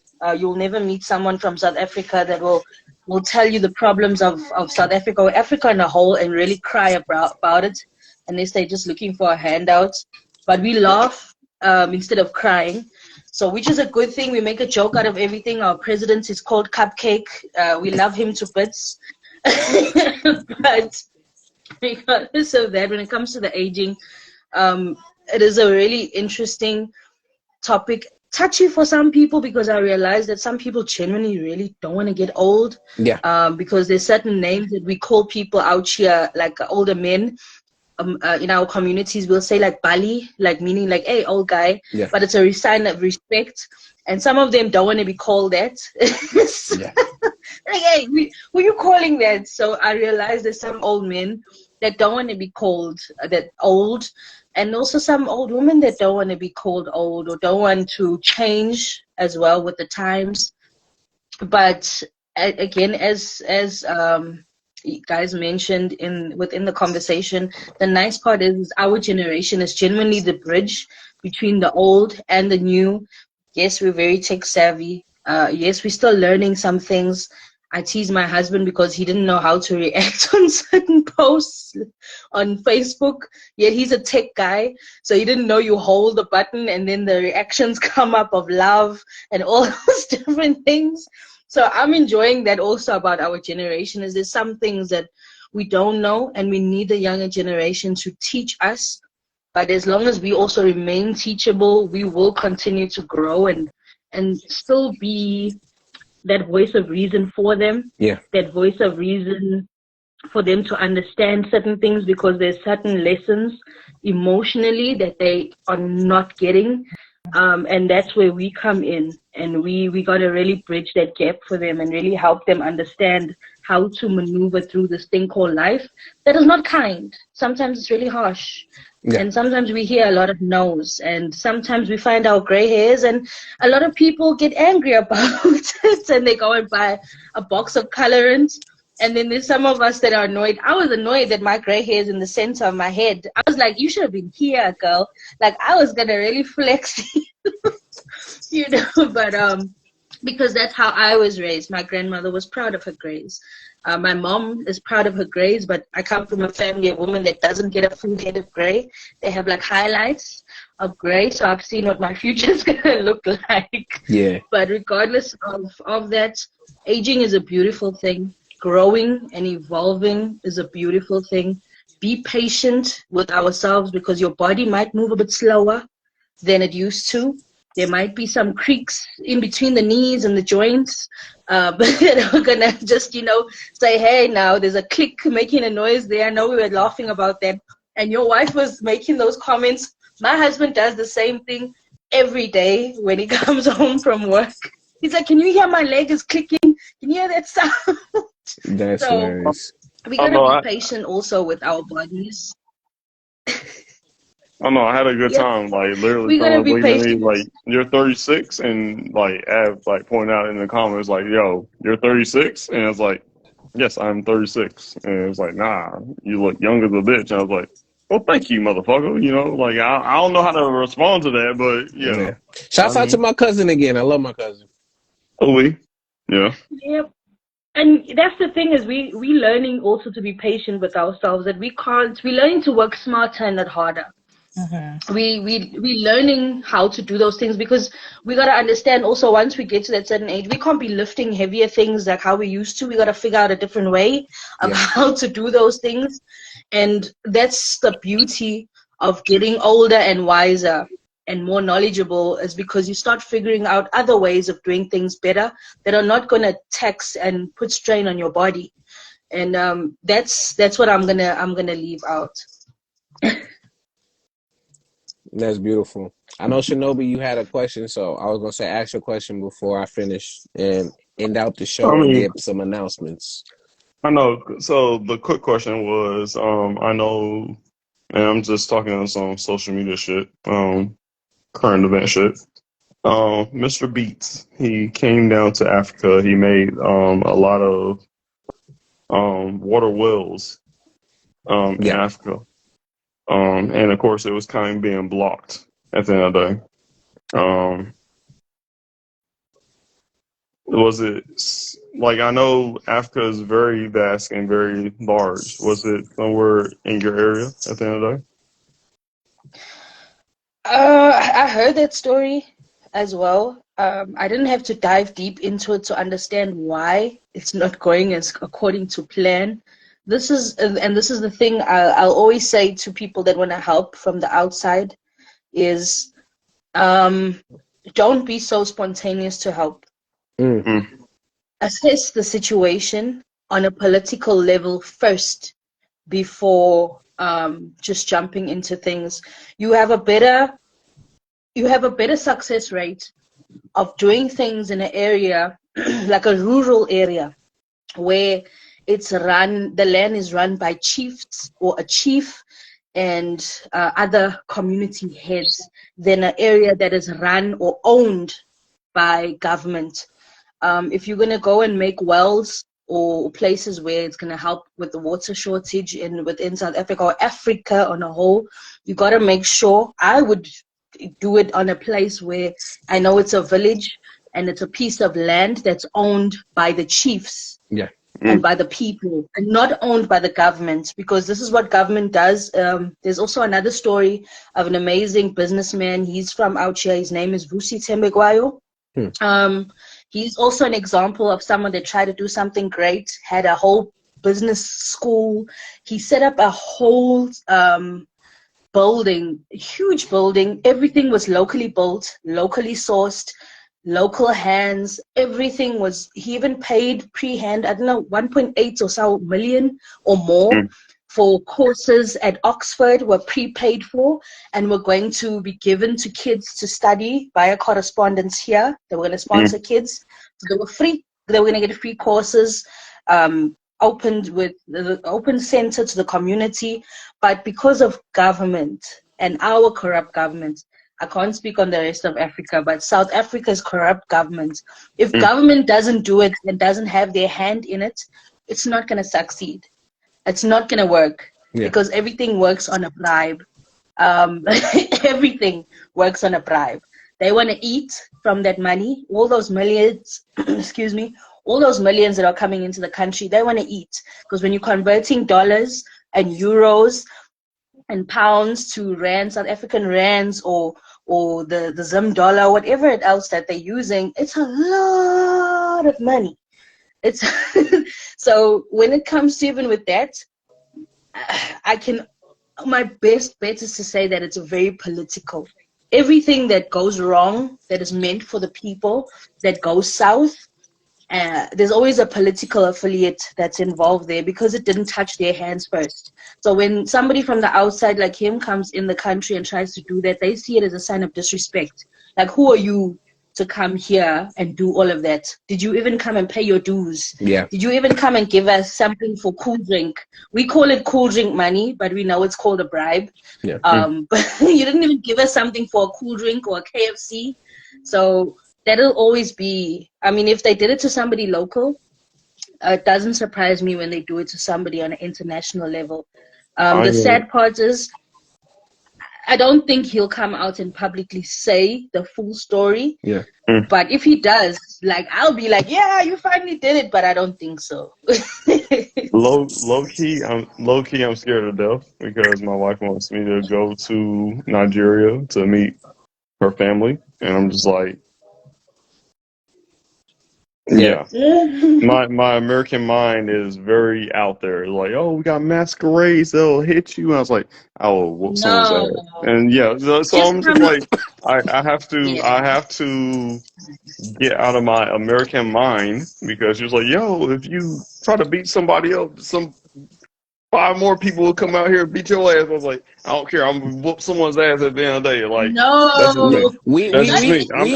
That's just We me. do not need you trying to get signed to Notes label, BAN Records. We don't need you to beat up, but No, so to get on so them so records, so don't so need Av, you. so Av, long story short, she said she wants me to go there for Christmas, and they say that the masquerades they ask for money. I was like, what if I don't have the money? She's like, yo, you'll get hit.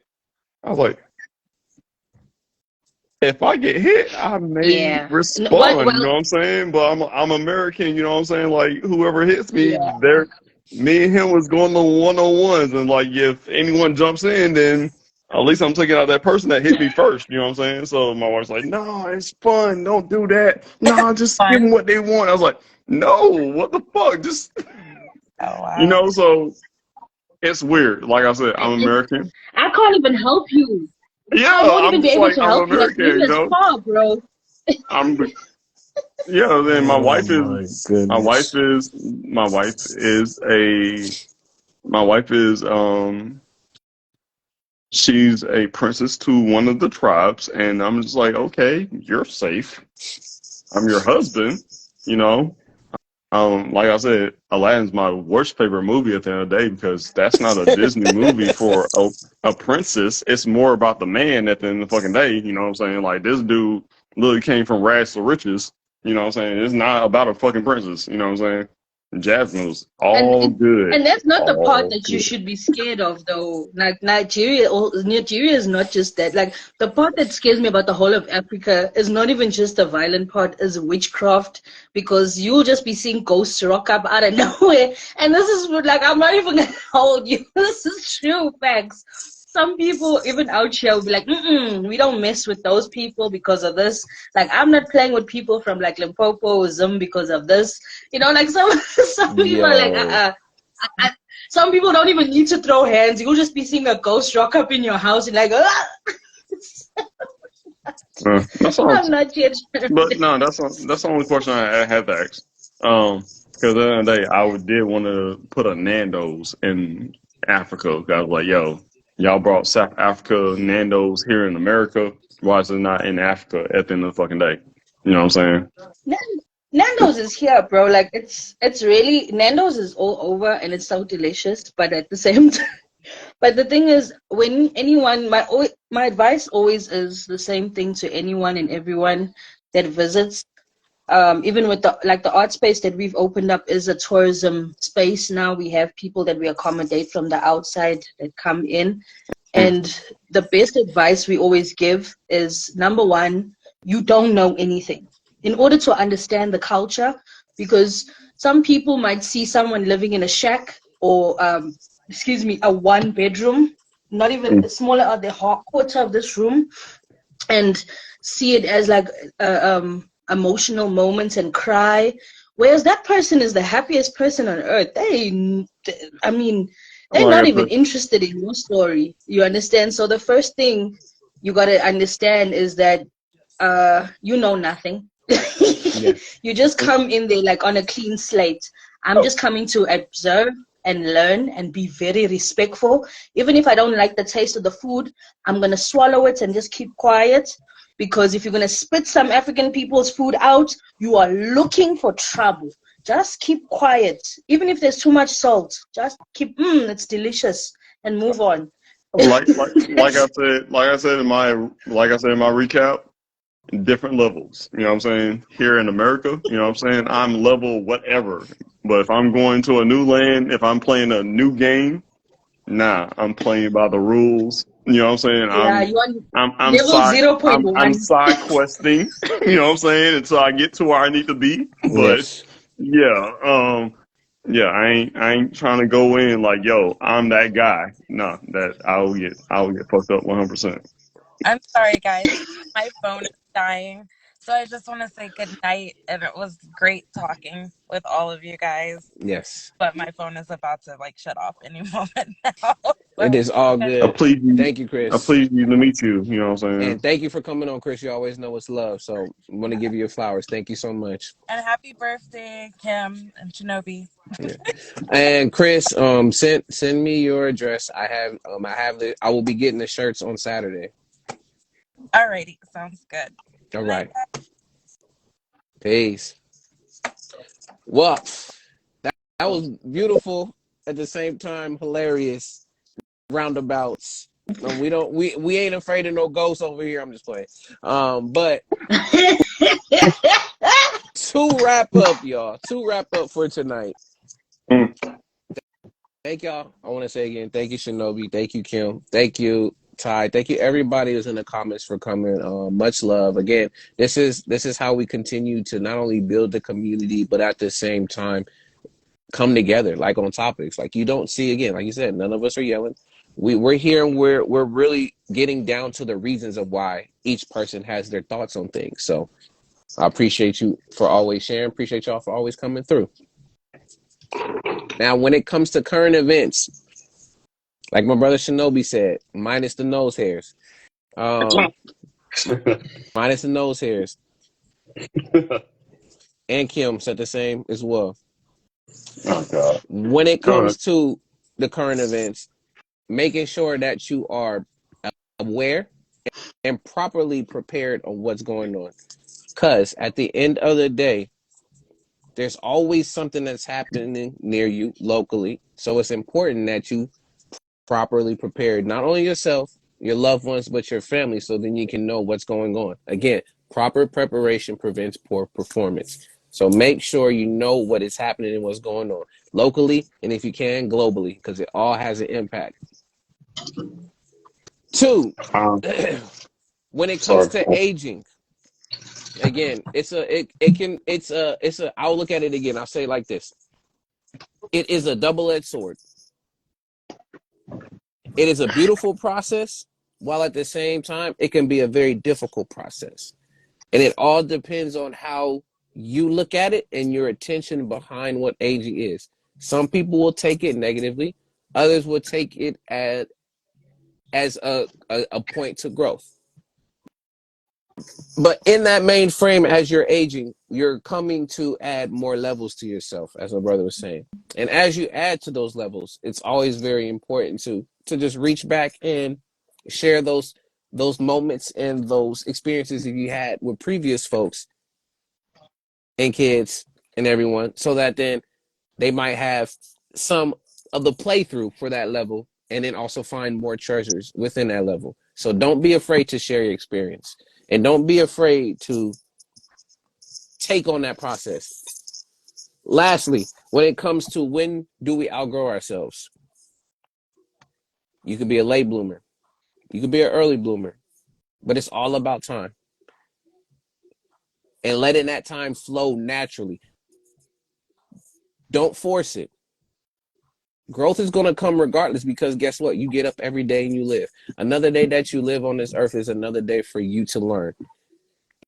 And in one of the songs that I was playing, I was going to say it earlier, I'm going to say it again. I have a song called Every Day, and the chorus goes, every day that pass, I will do my task, because every day that I'm on, I'm going to learn and grow. Every day that pass, I will do my task. So everywhere I go, I'm going to learn and grow. So regardless of where and what's happening, the main things you want to think about is the connections, the growth, the perspective, and the levels. And it's always going to be a continuous thing. In school, they used to call them SLEs or slows for some people, but basically being a lifelong learner. Don't be afraid to be a lifelong learner, because there's always going to be something new to learn. You are not going to be done learning when you think you're done learning. So take on these processes. Don't feel afraid. Don't be upset. And love yourself throughout this process while you're figuring out. Because at the end of the day, you're going to be the one to help yourself as well as all these other generations that we was talking about. Whether if you was X, silent generation, alpha, whatever it is. Be a part of that pillar, be a part of that bridge. But other than that, y'all, this has been another episode of What's the Word Wednesdays. I appreciate you, Kim. Appreciate you, Shinobi, Chris, everybody that's in here. I know folks is trying to join, but y'all, we trying to end it. I appreciate the love. We'll be back next Wednesday. Don't worry. If you're trying to figure out when the last episode is, it's going to be December 27th. That is going to be the last episode. And we're going to do a lot of recaps. We're going to most likely laugh, have fun, and that's just how it's going to end up going. And just because it's going to be ending on that day and there's no more, we're still going to continue these conversations throughout. Just what we've done here will continue to grow itself, even if we don't have to have this platform, officially. But thank y'all for your time. We'll catch y'all next Wednesday for another episode of What's the Word Wednesdays from Kim, award-winning author, and all the Well, accolades yeah, from all the Shinobi, accolades. Obi-Wan Shinobi. Get it right. One day I get some accolades there, but yeah, You go already ahead. know. Yeah, go ahead. And your brother A.D.V.I.S. We'll catch y'all next Wednesday. All right. Peace and one love.